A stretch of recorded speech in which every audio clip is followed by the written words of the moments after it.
이게 포탈이 제목을 뭘로 뽑아서 관련 기사 중 수천 개 중에 하나를 메인으로 뽑아내냐.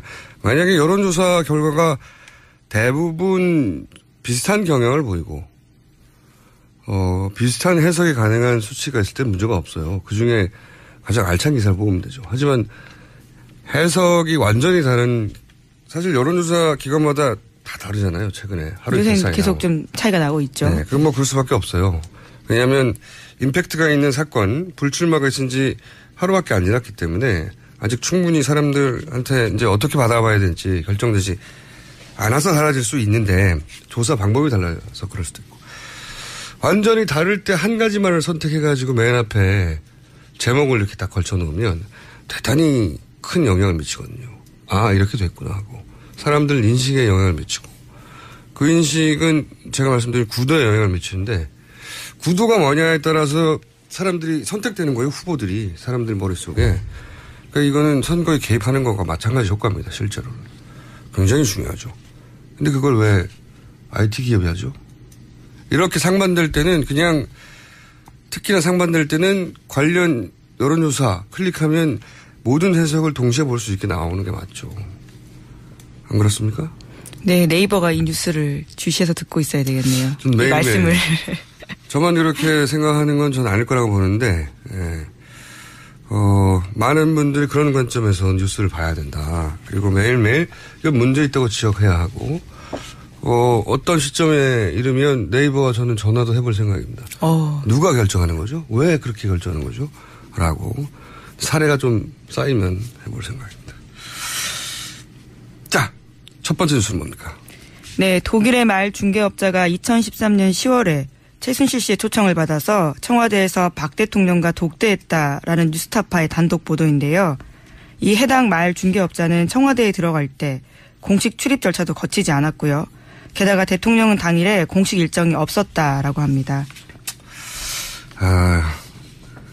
박근혜 대통령이 이제 정유라를 어릴 때 보고는 보지 못했고 요 말의 요지는 아니 내가 크게 관심을 가져야 될 이유가 뭐가 있냐. 친구에 따르지만 어릴 때 보고 못 봤다. 이런 얘기인데 정유라한테 말판 사람을 왜 독대합니까?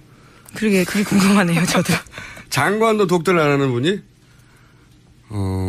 이게 이제 대통령이 정유라의 승마 문제에 지대한 관심을 가졌다.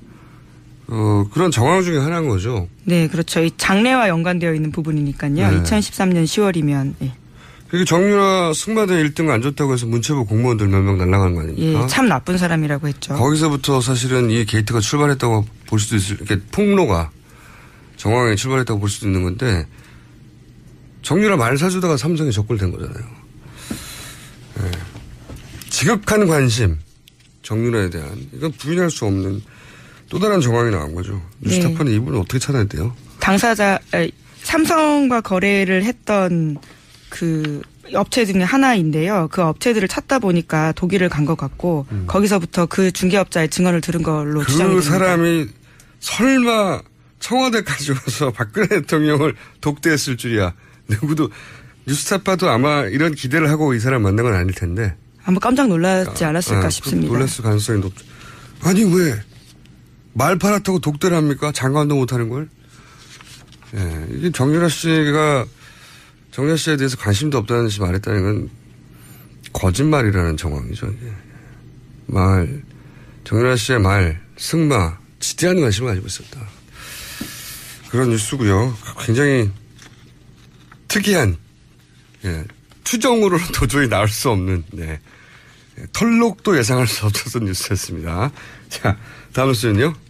네, 이상화 KB 하나은행 글로벌 금융본부장이 정유라 씨 특혜 의혹 관련해서 계속 이름이 거론됐었는데요.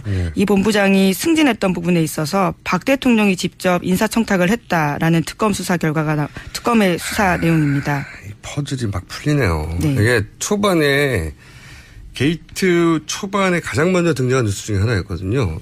왜 등장했냐면 잠깐 짚어보면 저희도 한 달 전쯤에 또 한 번 다뤘었는데 정유라가 어떻게 이렇게 20살 학생이 어떻게 무효계산을 받을 수 있는 신용장으로 독일에서 대출을 받았냐. 이게 말이 안 된다. 그때 문제가 됐었죠. 네네. 아주 저리로 또 받았고요. 근데 이제 당시가 사태 초기였거든요. 그래서 은행에서는 문제 없다. 게다가 금감인가요? 예, 금융감독원이요. 예. 금감에서도 한 달 이상 감사를 했는데 문제 없다. 결론을 냈어요. 그래서 그냥 보통 이렇게 이런 기관들하고 은행이 직접적으로 아니라고 하면 더 이상 파헤칠 방법이 없잖아요. 네네. 뉴스가 거기서 끊어졌거든요. 그리고 이제 그런 다음에 나온 게 이제 이분이 귀국해서 너무 빠른 속도로 승진한 거 아니냐. 네, 또 문제 그렇죠. 제기를 하니까 은행이 아니다. 말도 안 된다고 적극적으로 변호를 했어요. 그러나 알고 봤더니 특검이 수사를 했더니 그래서 특검이 중요합니다. 박근혜 대통령이 하나은행 회장한테 직접 전화라고 했던 거 아닙니까, 이게? 예, 안종범 전 수석의 진술인데요. 대통령이 지시를 받아서 KB 하나금융그룹 회장에게 직접 전화했다라는 거고요. 처음에는 그 본부장 승진 직급이 안 된다라는 이유로요. 원하는 직급까지 못 달아줬습니다. 그래서 삼성타운 지점장을 발령냈었는데 그러니까 다시 전화 걸어서 글로벌 금융본부장 보내야 한다. 다시 한번 압박을 줘서 결국 그 자리에 갔습니다. 이게 또 한 번 연결되는 뉴스예요. 그러니까 정유라에게 말판 사람이 독대한 거잖아요. 이번에는 정유라가 거기서 승마를 할 수 있게 대출을 해주고 도와준 사람. 네네. 을 국내 귀국하니까 어디 직급을 찍어서 지금 거기다가 이 사람을 승진시켜서 발령하라고 대통령 지시로 하나은행 회장이 전화했다는 거 아닙니까? 수석에? 예, 민간 인사에 개입한 거죠, 이것도. 더군다나 승진을 1차 시켰는데 내부 규정 때문에 여기까지가 한계라고 했더니 그게 아니고 글로벌 금융본부장으로 보내달라고 했다는 거 아닙니까? 이 직책을 왜 찍었겠어요? 아마 해외 거래, 금융거래를 총괄하니까 필요했던 거죠. 틀림없이 그 이후에 최순실 씨가 독일을 오가며 거래하는 것에 최종 결재권자 자리에 이 사람을 앉혀야 할 필요가 있었던 거죠. 대통령은 최순실의 이권과 편의를 철저히 챙겨줬어요. 네. 모른다. 챙겨줄 적 없다. 해왔는데 이게 국가 경제가 무슨 상관입니까? 이 사람이 다 대부분 국가 경제를 위해서 했다는 거잖아요. 이 사람이 글로벌 금융본부장으로 가는 게 국가 경제에 무슨 상관이냐고요. 근데 그런데도 아니라고 하는 거 보면 참 한편으로는 대단한 분이에요. 대단하시죠. 네, 정말 대단한 분이에요. 머리에서 자동으로 자기 합리화가 되나 봐요. 그리고 자기가 한 거짓말을 스스로 믿는 능력이 탁월한 분인 것 같아요. 앞에 했던 말을 까먹을 수도.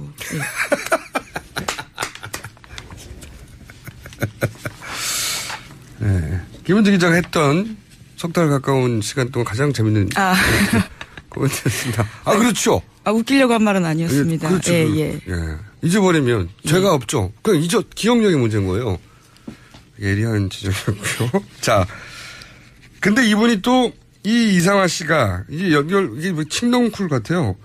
이분이 또 최근에 문제가 되는 미얀마 대사를 소개한 분이잖아요. 예, 어제 소개시켜드렸었죠. 그 뉴스. 한호 백년 칙칙 뭐죠? 그 칭동쿨처럼 얽혀서 잘 살아보sen가요? 네네. 하여가. 네, 그거예요, 이분들이. 자, 그 관련 뉴스 또 있죠. 네, 장시호 씨가 태블릿 PC 냈다라는 것도 소개 한번 시켜드린 적이 있는데요. 네. 그 태블릿 PC에는 최순실 씨가 이 이상화 KB 하나은행 본부장과 주고받은 이메일이 여러 건 나왔다고 합니다. 그에 대해서 이상하다고 여겼던 특검이 그러니까 이 태블릿에서 최순실 씨가 바로 이상화 씨하고 주고받은 메일을 그렇죠. 확인했고 예. 그 메일 내용이 이상했던지 이상화 본부장의 휴대전화를 확보했고요. 거기에 보니까 유재경 대사와 이상화 본부장이 주고받은 문자 메시지가 나온 겁니다. 줄줄이 나온 거죠. 줄줄이. 예. 그래서 줄줄이 이거 사실 특검이 안 했으면 어떻게 밝혀냈겠어요. 줄줄이 나와가지고 그 문자가 있는데 그 문자 중에 결정적인 게 있었다면서요. 네, 오늘 아침 한겨레 신문이 보도한 건데요. 이런 내용입니다. 아무튼 못난 선배 챙겨줘서 고마우이.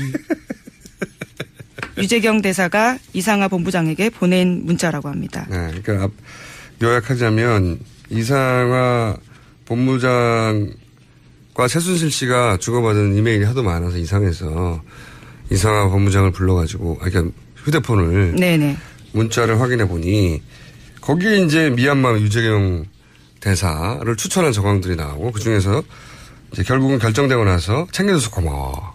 고마우이. 네. 예. 이 유재경과 이상화 본부장 사이의 관계가 이러하고, 근데 또 이분은 어떻게 연결이 되냐면 코이카. 예. 지금 이제 ODA 자금, 원래 원조해라고 있는 자금을 갖다가 자기들이 건물을 지어서 돈 빼먹으려고 했던 그 사업을 주관하는 코이카의 현 이사장하고도 연결이 되잖아요. 프랑크푸르트도 연결되고, 그리고 같이 한도 경제인회 멤버라고 하고. 네, 김인식 코이카 이사장 말씀하시는 거죠? 칙농쿨입니다. 예. 이게 칙게이트예요, 칙게이트. 다 연결돼. 그러니까 대출을 해준 이상화 씨가 지금 미얀마 대사를 추천하고, 근데 그 유재경 씨가 알고 봤더니 코이카 이사장하고 같은 한독경제인회 출신이고. 외울 게 너무 많아가지고 그때 바로 들어와 주세요. 예. 한독경제인회 같은 멤버고. 이거는 어제 김재천 베트남 영사가 제가 알려준 건데 같이 책도 썼다. 네. 제가 그 이야기를 듣고 책을 찾아봤었는데요. 네. 작년 11월 달에 나온 책입니다. 독일을 이야기하다라는 책이고요. 한독경제인회가 같이 쓴 책입니다. 네. 근데 그러니까 거기에 이제 필자로 들어갔죠. 그렇죠. 속칭 최순실 씨의 독일에 있을 때 이 인연이 맺었던 사람들로 보입니다. 칙농쿨이면 칙농쿨 척척척척. 네. 이게 이제 여기까지 밝혀진 거 더 있을 수도 있어요. 네. 이 사람 소개하고 이 사람 소개하고 그 끝에 다 최순실 씨가 있고 그 최순실 씨가 이 사람들을 요지에 다 꽂고 그 꽂는 역할을 할 때 결정적으로 대통령이 직접 해당 기관이나 대통령이 임명권으로 대사를 꼽거나 대통령이 경제수석을 통해서 회장에 전화해서 이 사람 거기 자리에 가라고 하거나 너무 명백하지 않습니까? 너무 명백한데 왜 아니라고 하죠? 대통령은 지난번 인터뷰에서 최순실 씨는 문화 쪽 외에는 개입한 적이 없다 이렇게 문화는 이야기했었죠. 이미 밝혀졌습니다. 차은택 씨라고. 차은택 씨 정도지 나머지는 없다고 한 건데 너무 많아요. 추가적으로 한 사람 더 있다가 아니라 너무 많아요. 네. 다음 뉴스는요? 인사 개입 건 또 하나 더 있습니다. 오늘 한겨레 신문이 또 보도한 건데요. 최순실 씨가 관세청 핵심 간부들에 대한 인사 개입을 했고 그 대가로 상품권도 받았다라는 겁니다. 관세청. 예. 이거는 외환 금융거래를 총괄하는 글로벌 금융본부장에 이상화 씨를 인사하라고 요구한 것과 맥이 닿는 뉴스네요. 해외에 물건들이 드나들 때나 결국은 이제 관세청 관할하에 있는데 최순실 씨 물건이 거기 뭐가 들었는지 확인하지 않고 넘어갈 수 있는 그런 개연성 있는 인사초. 네, 그렇죠. 관세청. 거기 인사까지 건드렸다라는 건데요. 말한 게 없어요. 안 하는데. 자기한테 방해가 되는 거는 다 자기 사람을 꽂아서 자기 하고 싶은 대로 하는 구도를 만들려고 했던 정황이 드러나고 있는 거고요. 드러난 정도가 아니라 막 너무 많아요. 네. 다음 뉴스는요? 네. 미얀마 K타운 프로젝트와 관련해서요. 최순실 씨가 장시호 씨한테 이런 이야기를 했다고 합니다. 나라 돈이 들어간 주식이니 잘 보관하라. 이 주식이 우리를 대대손손 먹고 살게 해줄 것이니 공증도 받아둬라. 이렇게 했다는 겁니다. 대대손손 먹고 살게 해줄 것이다. 예. 그러니까 미얀마 K타운에다가 건물 지어가지고 거기 이권 개입하고 거기서 계속 나오는 커미션이나 또는 뭐 리베이트나 주구장창 먹고 살려고 했다는 게 드러나는 거죠. 이건 장시호 씨의 얘기인데. 네. 헌재 변호인단은 끊임없이 고용태와 노승일 일당이 그 최순실을 이용하여 해먹으려다가 이제 그게 발각됐죠. 최순실이 다 뒤집어 씌운다. 이 프레임이거든요. 네. 장시호 씨는 어떡합니까? 족한데 이거. 그 프레임에 안 들어가잖아요. 장시호 씨는 어떻게 해요? 그 프레임으로. 자, 시간이 몇 분밖에 없습니다. 자, 대대손손 먹고 살 거라고 생각하고 이 모든 걸 했다는 거잖아요.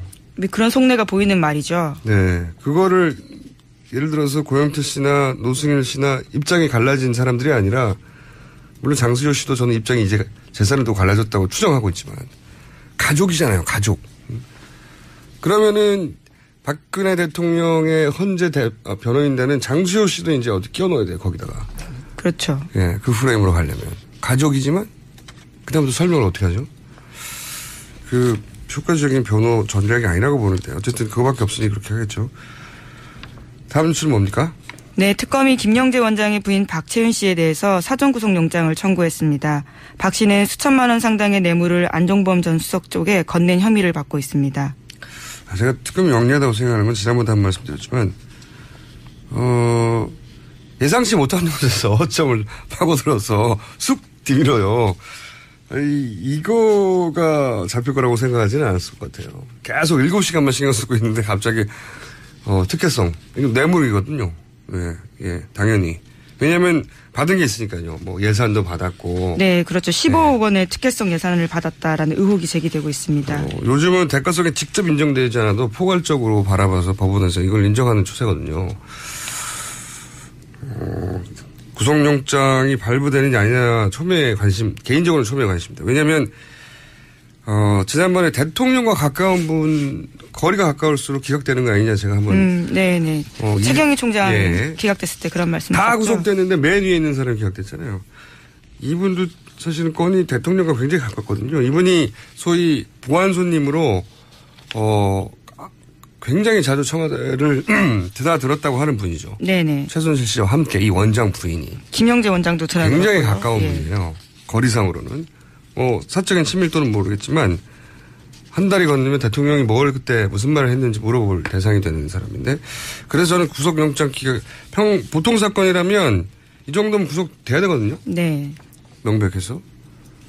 근데 이제 구속영장 기각의 가능성이 상당히 높다는 생각이 듭니다. 자, 앞으로도 뉴스를 한두 개 정도는 할 수 있을 것 같아요. 네. 네, 특검이 추가로 확보한 안종범 전 수석의 수첩 40건인데요. 여기에서 또 40건? 새로운 내용이 나왔습니다. 40건, 예. 40건. 예. 그 전에 17건인가 그러지 않아요? 그렇습니다. 대박이 났네요. 대박이 났어요, 이거. 예, 혹자는 사관이라는 표현까지 하고 있습니다. 안종범 전 수석이 워낙 기록을 많이 하셔서요. 이 이야기는 두 가지 의미가 있어요. 하나는 그만큼 대통령이 쏟아낸 이권이 많다는 거예요.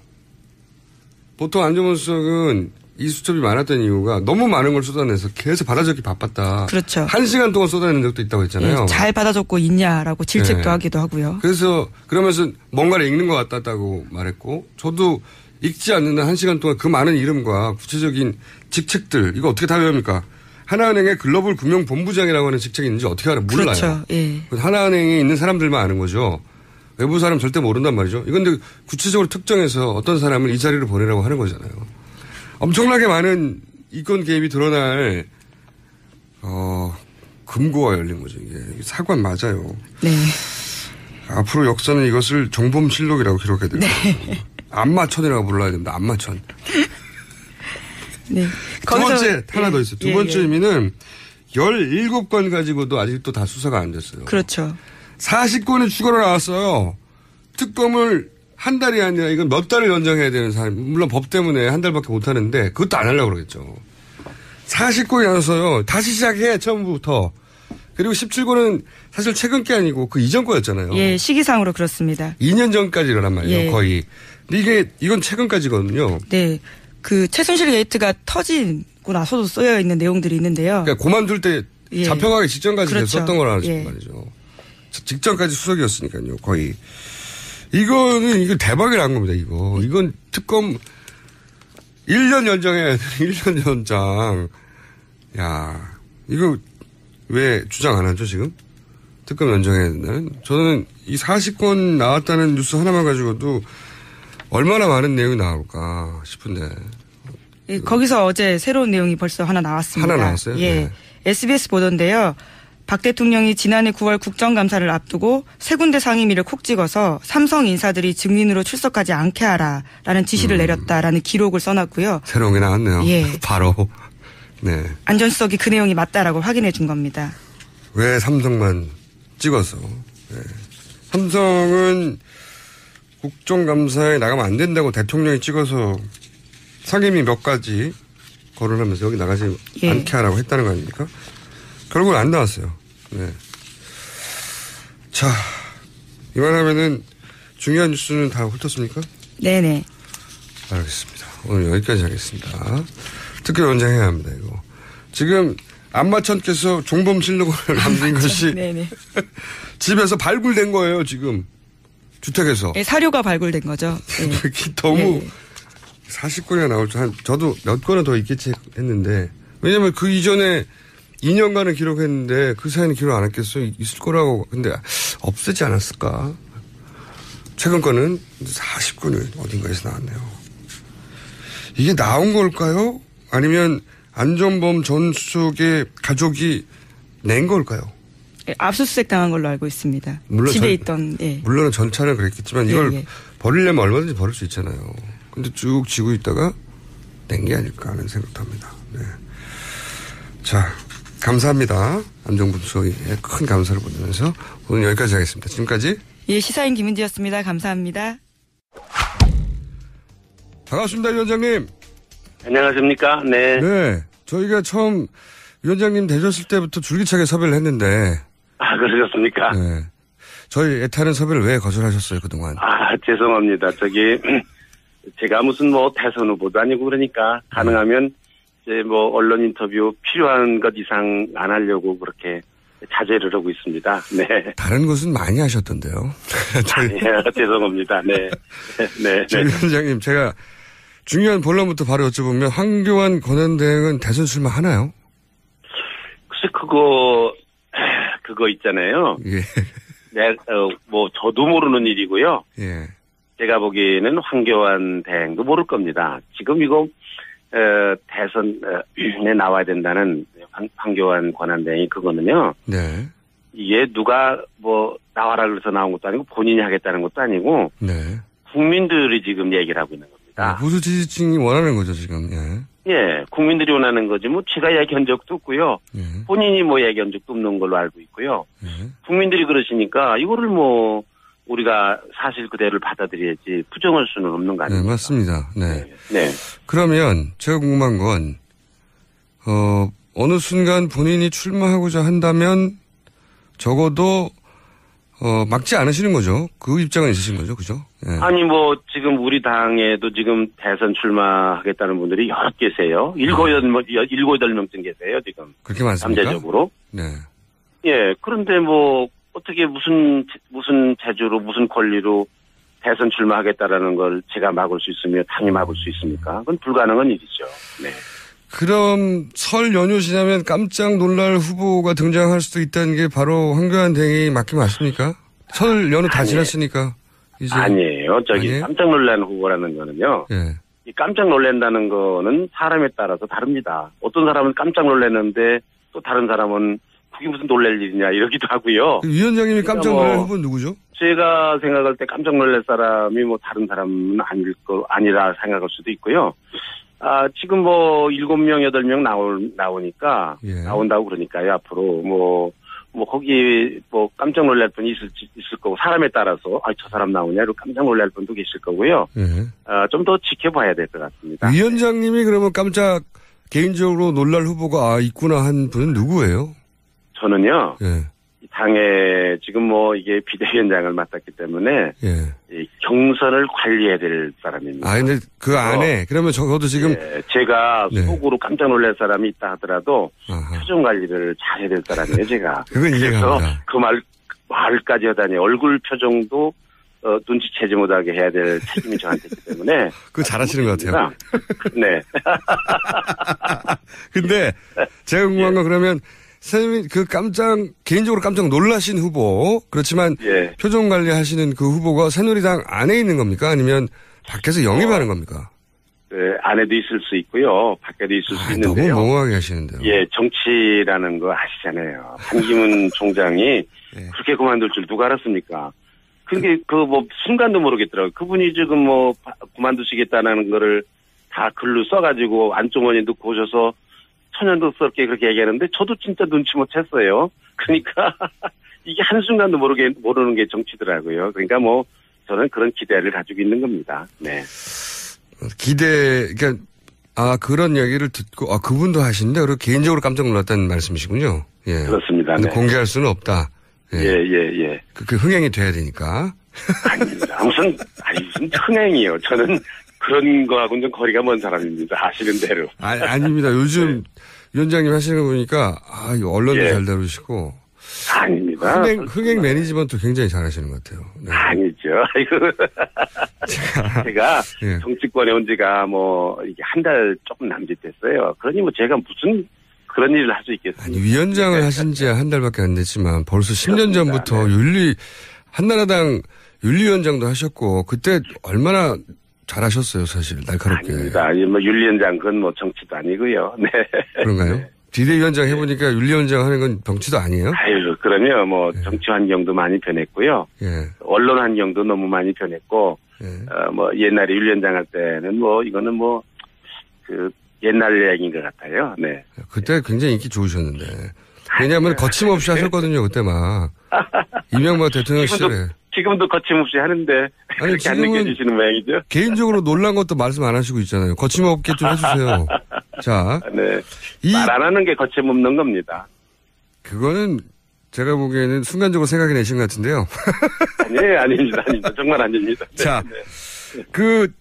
황교안 대행 출마 여부를 따지기 이전에 이게 이제 이런 얘기 있습니다. 탄핵 국면에 원죄라고 표현할게요. 원죄가 있는 새누리당이 연속해서 또 정권을 달랠 자격이 있느냐 이런 지적이 분명히 있고 그것도 일리 있죠. 제가 한 얘기인데 누가 또 제 얘기를 따서 했습니까?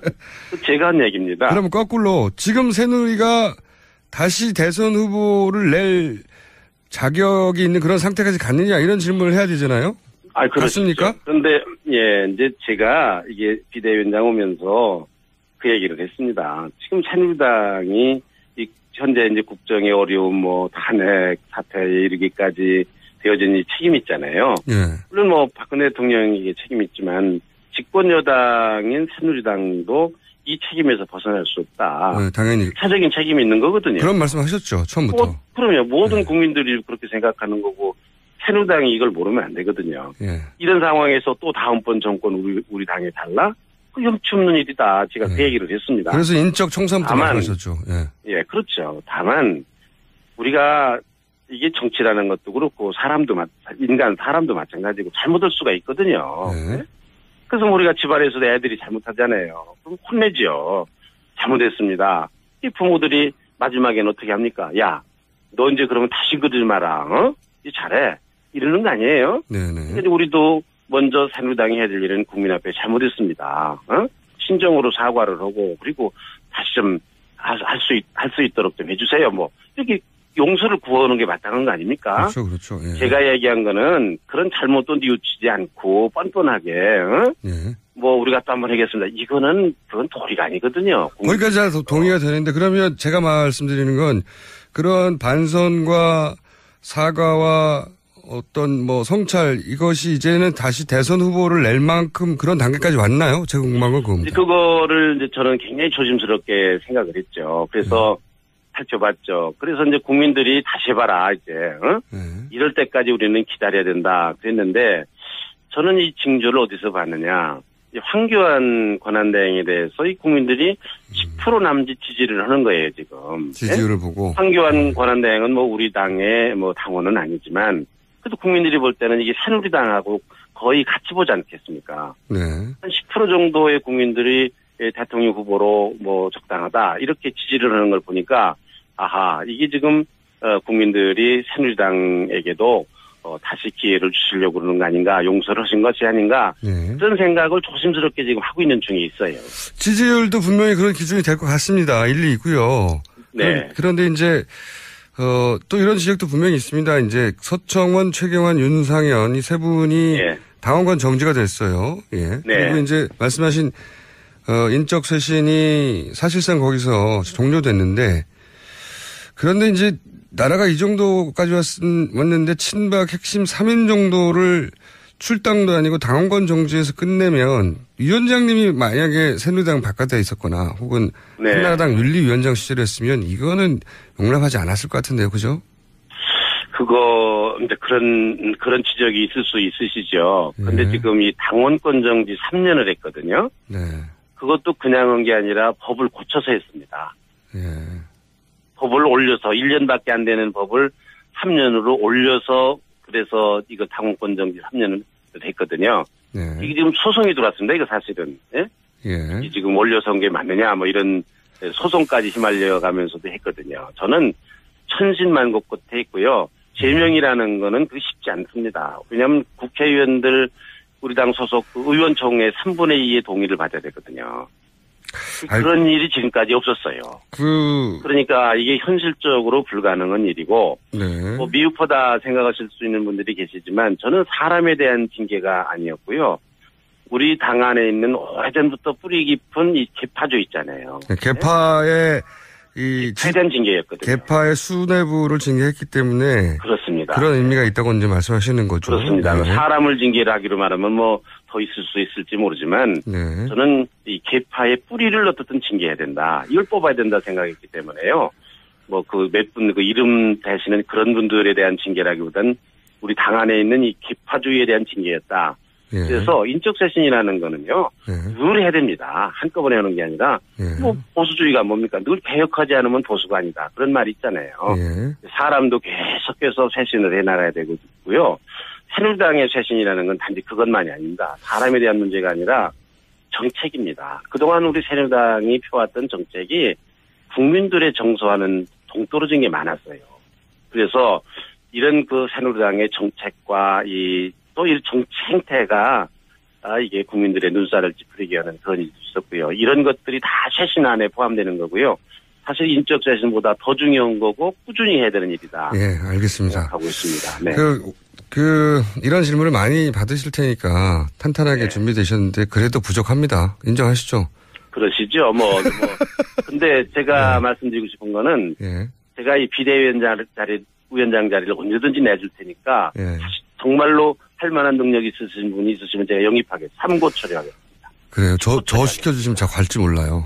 무조건. 물론 환영입니다. 다시 오셔서. 전 것만 그 자리하고 주시면. 바꾸시죠. 저는 그게 좋을 것 같습니다. 그 자리하고 바꾸시죠. 전 것만 주시면. 자. 네네. 세 분에 대해서도 이제 부족하다는 지적, 충분히 취지는 알았는데요. 부족하다는 지적은 앞으로도 계속 있을 것 같고요. 그리고. 그렇습니다. 네. 특히 이제 박근혜 대통령을 출당할 것 같았고, 위원장님도 처음 기자회견 하실 때는 박근혜 대통령도 대상에 포함된다고 하셨지 않습니까? 근데. 네. 지금은 출당이 아닙니다. 이건 왜 그런 거죠? 박근혜 대통령에 대한 거는요. 네. 이 국회에서 탄핵 소추안이 되기 전과 된 후가 전 다르다고 생각합니다. 예. 되기 전에는 우리 당에서 징계를 논의하는 거 있을 수 있는 일이지만 예. 지금 박근혜 대통령이 징계를 받고 있어요, 지금. 헌재에서. 진행 중이죠, 징계 절차가요. 예. 대통령직을 지금 정지당했고요. 예. 대통령직이 이게 잘했느냐 잘못했느냐라는 지금 징계 절차가 진행이 되고 있잖아요. 예. 징계 범위에서 벗어났다. 저는 그렇게 생각하지 않아요. 지금 징계 범위 안에 있어서 징계 절차가 진행이 되고 있다. 헌재에서 이미 징계를 가지고 있어요. 헌재에서 이미 징계를 받고 있다는 거죠, 한마디로. 징계 절차가 진행되고 있다, 그겁니다. 지금. 네? 왜 징계 밖에 있습니까? 다른 데서 징계 절차가 진행이 안 되면 저희 당에서라도 해야지만 지금 징계 절차가 진행이 되고 있는데 이게 왜 징계가 아닙니까? 네. 그 말씀 맞는 말씀인 듯 하나 그런데 헌재 판관들이야 대통령 자격에 대한 심판을 하는 거고 새누리당 당원 자격은 당이 따져야 되는 거 아닙니까? 안 그러면 당 윤리가 필요 없죠. 문제가 생길 때마다 사법부에 맡기나요? 아니잖아요. 아닙니다. 사법부와 우리가 윤리위원회도 굉장히 연관이 되어 있습니다. 그렇긴 하지만 제 말은 네. 모든 사안을 사법부에 맡기는 게 아니듯이 그리고 문제가 사법부가 안 하면은요. 예. 사법부가 안 하면 우리가 합니다. 당 윤리위가 먼저 아닙니까? 당연히. 아닙니다. 당이 먼저 합니다. 당이 하고 안 하면 당이 하고 우리가 하려고 그러다가 사법부가 시작을 했으니까 우리가 지금 보류하고 있는 겁니다. 그거는 제가 설득이 잘 안 되는데. 아니 우리가 지금 윤리위원회에 지금 계류돼 있어요. 지금. 계류만 돼 있다 그냥. 네. 계류돼 있어요. 계류돼 있고 우리가 하려고 그랬는데 사법부가 시작을 했으니까 우리는 잠시 중단한다 그겁니다. 아니 아무리 잘못했다 하더라도 무슨 경우 없이 막 합니까? 아니 새누리당 당원 자격인데요. 그거는 새누리당이 결정하면 되지 왜 헌재 판관이 새누리당 당원들도 아닌데 그걸 기다리나요? 그건 그거고 이건 이거 아닌가요? 보세요. 제가 남편이자 아이들에게는 아버지 아닙니까? 네. 당원이자 대통령 아닙니까? 대통령직이 훨씬 더 무거운 직 아닙니까? 그거에 대해서 징계가 진행이 되고 있는데 네. 예? 무슨 이게 지금 피해간다 그렇게 말씀하시면 안 되죠. 아니, 그 헌재 심사 결과도 물론 중요하지만 그것은 대통령 자격에 대한 심사고 새누리당 당원 자격은 당이 따지는 게 맞다고 저는 생각되는데 알겠습니다. 무슨 뜻인지는. 네. 예, 이거는 물러서시기 어려울 부분 같아서. 네, 아니 물러서나마나 뭐 합리적이면 제가 물러서야죠. 그러나 뭐 저희들은 나름대로 이런 생각을 가지고 있다. 알겠습니다. 국민 여러분께서 판단하실 일이라고 생각합니다. 맞습니다. 네. 예. 네. 혹시 대통령 출당을 안 시키고 계류시키는 건 헌재가 탄핵 기각할지 모른다고 기대하셔서 그러신 건가요? 우리는 뭐 전혀 그런 전이해가 없습니다. 전이해가 없고요. 그거는 전제하지 않고 하는 거다. 누구든지 뭐 헌재에서 하는 결정에 대해서 이러고 저러고 예단한다든지 뭐 바람은 있을 수 있을지 모르지만은 저는 간섭해서는 안 된다고 생각합니다. 그러면요. 된다고 생각합니다. 알겠습니다. 네. 위원장님 개인적으로 지금 박근혜 대통령에게 제기되는 문제들에 대해서 박근혜 대통령이 다 엮은 거다. 나는 상관없다. 이 말을 혹시 100% 신뢰하십니까? 제가 어떻게 이 상황에서 개인적인 얘기를 할 수가 있습니까? 네, 어려우시겠죠. 저도. 개인적인 자격으로 지금 인터뷰하는 것도 아니고요. 맞습니다. 개인적인 의견은 말씀드릴 수 없습니다. 네. 저도 무리한 질문이지만 한번 해봤습니다. 네.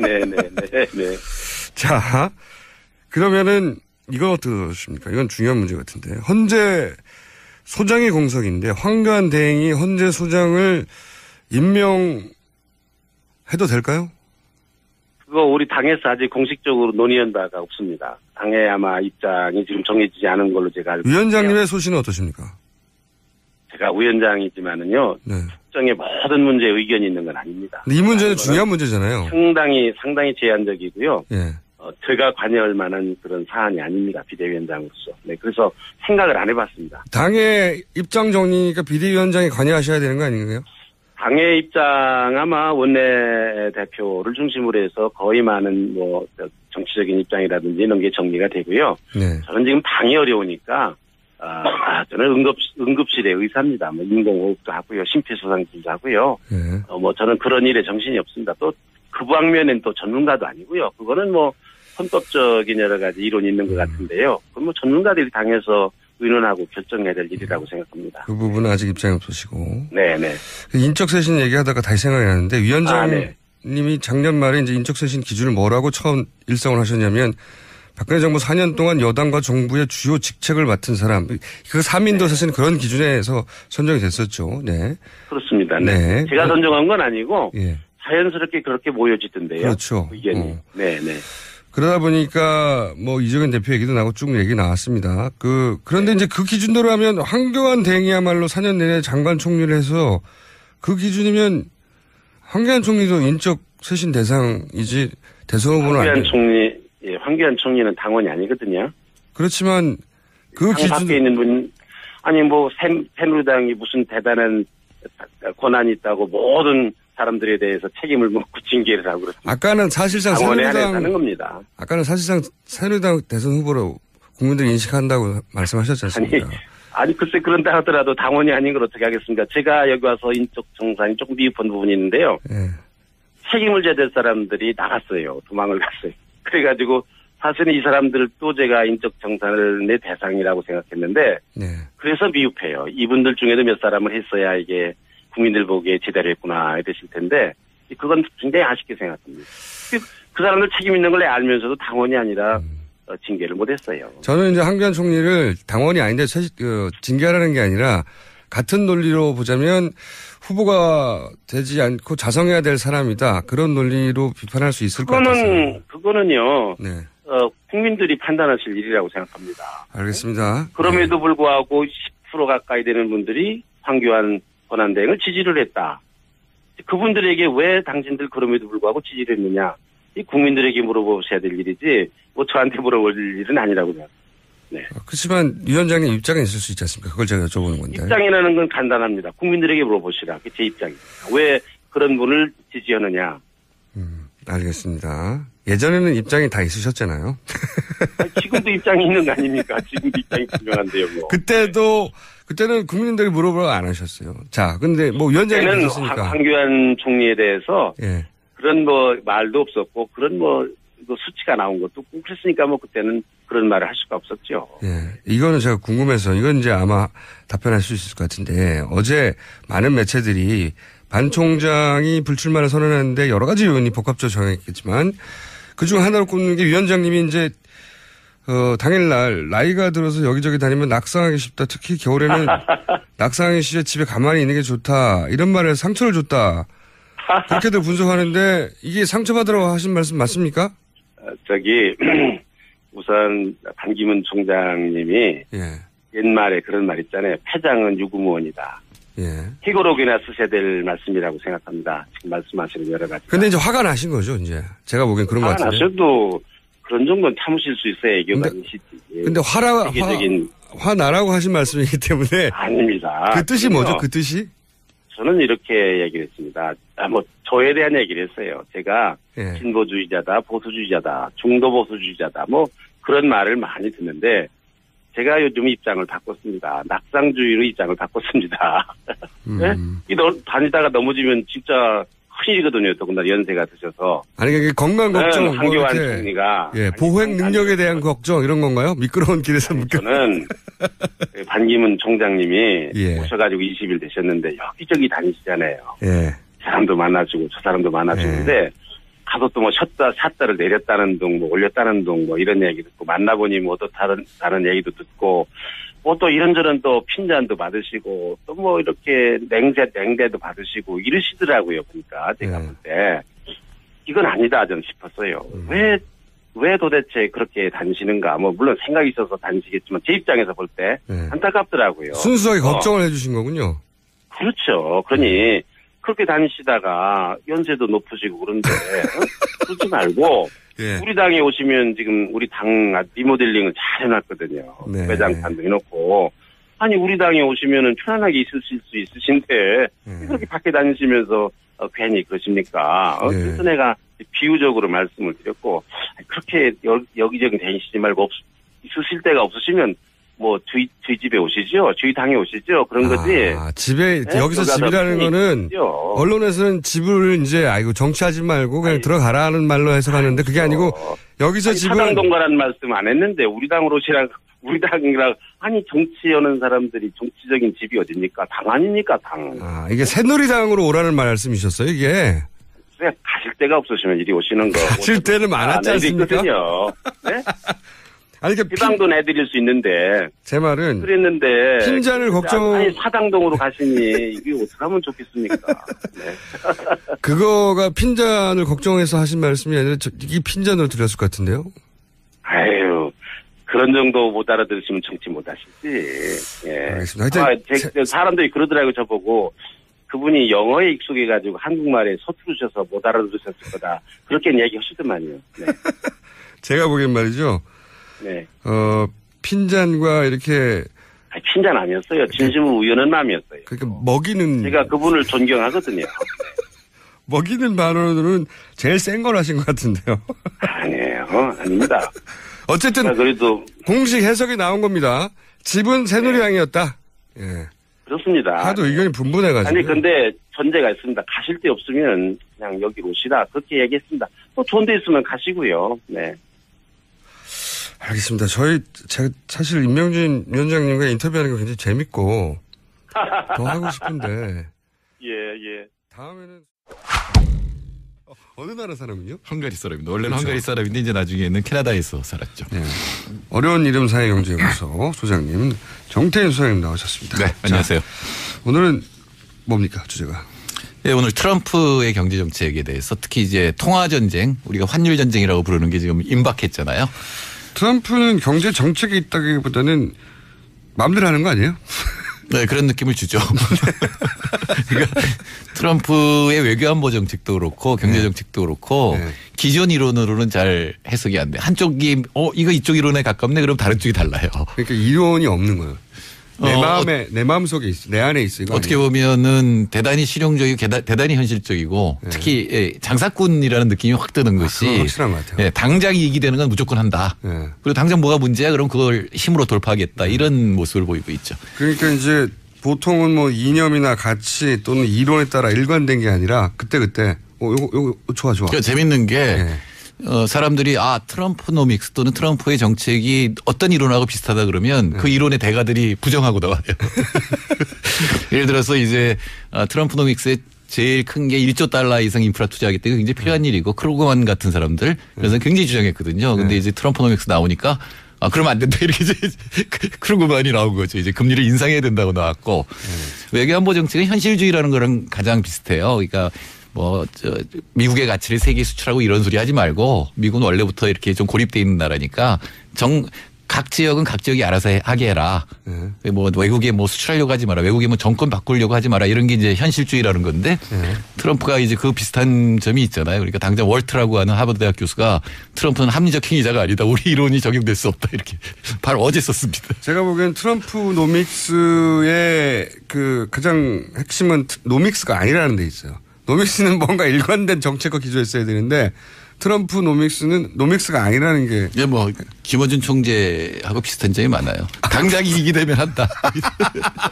당장 인터뷰 하다가 이 사람이 약간 재밌는 얘기를 하면 막 수긍해주고 막. 제목에 신문 제목에 나올 것 같으면 무조건 한다. 그 중에 하나가 이제 인프라 투자. 제가 그러다가 그 와중에 다 드러운 척 하면서 허점을 찾는 겁니다. 트럼프도 그래요. 두 번째, 그러니까 첫째는 인프라 투자라는데 이거는 미국의 지금 그동안 이제 재정을 줄이느라고 미국에서 이 도로 항만 이게 엉망이거든요. 그거 해야 된다는 거고 그거 누구나 긍정할 수 있는 부분이고요. 두 번째는 법인세를 깎아준다. 법인세. 최고세가 35%인데 그걸 15%까지 떨어뜨린다는. 자기가 기업을 하니까 항상. 네. 세금을 덜 내고 싶었던 마음을 반영한. 그것도 있고 이제 외국하고 경쟁하려면 아일랜드하고 경쟁하겠다는 얘기고. 아일랜드요? 네. 세 번째는 자기 가장 작은 주어보다 작지 않나요? 그러니까 이 사람이 미국이 세계 최강국이고 세계를 이끌어가간다 웃기지 마라. 지금 당장 미국 기업이 어렵고 미국 노동자들이 고용이 안 된다면 그 가장 경쟁 상대가 되는 데보다 더 좋은 조건을 줘야 된다. 이런 생각을 갖고 있는 거죠. 알겠습니다. 세 번째는 국경세라는 건데. 국경세. 또는 국경조정세라고 하는 건데 이거가 굉장히 최신인 건데 뭐냐면은 한마디로 얘기하면 수입품에는 불리하게 하고 수출엔 유리하게 한다. 네. 그게 일단 보호무역주의니까 기본적으로 들어오는 건 싫고 나가는 건 좋고 이거 아닙니까? 네, 그렇죠. 그러니까 어떤 제품을 만들려면 수입 부품이 있고 국산 부품이 있을 거 아니에요? 네. 그럼 수입 부품은 비용으로 안 쳐줘요. 그러니까 이거는 그냥 세금 대상이 되는 거고. 부품이 아니라 뭐라고 치는 겁니까? 그 비용이 아닌 거죠. 이거. 그다음에 수출할 때는 이제 보조금을 주는. 그러니까 말하자면은 수입품에 대해서는 관세를 더 때리고 수출에 보조금 주는 거나 비슷한 건데 이거 사실은 동아시아 국가들이 하는 거거든요. 그거를 세계 제1의 미국이 한다 그러면 어떤 일이 벌어질까 이게 이제 문제가 되는 거죠. 그러니까 이제 지금까지 예상했던 이론으로는 설명할 수 없는 앞으로의 이제 현상들이 벌어질 가능성이 높은데, 그죠? 그러다가 현상으로 붙은 이제 트럼프의 안노믹스, 트럼프 안노믹스에 의해서 지금 당장 드러나는 그 현상들이 뭐가 있습니까?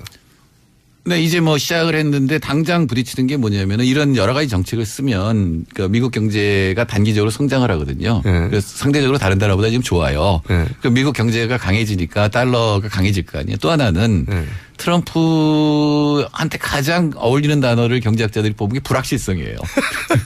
경제가 가장 싫어하는. 네, 트럼프 자체가 불확실성이다. 그런데 세계가 불확실해지면 불안정해지면은 달러에 대한 수요가 늘어나서 달러 강세가 돼요. 그렇죠. 금값 올라가는 거 비슷한 거죠. 트럼프가 가장 하고 싶은 거는 제조업 수출이거든요. 그러니까 달러가 약해야 되잖아요. 예, 약해야 되니까 이게 두 개가 부딪히잖아요. 그런데 이게 경제적으로는 해결할 방법이 없어요. 그럼 통화 전쟁으로 이어지는 거죠. 그러니까 너희들이 수출을 많이 하려면 달러가 약해야 되니까. 근데 이 다른 나라들이 환율을 조작하고 있다. 그래서 그 말이 나오는 거군요. 예, 환율 조작 대상국 이런 게 나오는데 처음에는 중국, 한국, 일본 이런 식으로 나왔는데 이번에는 독일이 들어갔어요. 그 말은 달러를 조작하겠다는 말이죠. 예, 달러를 조작하든가 또는 트럼프가 지금 굉장한 힘을 발휘하잖아요. 예를 들어서 멕시코에 자동차 공장 세우면 너한테 관세 때리겠다. 그러니까 바로 모든 세계의 자동차 회사들이 미국에 공장 세운다 그러잖아요.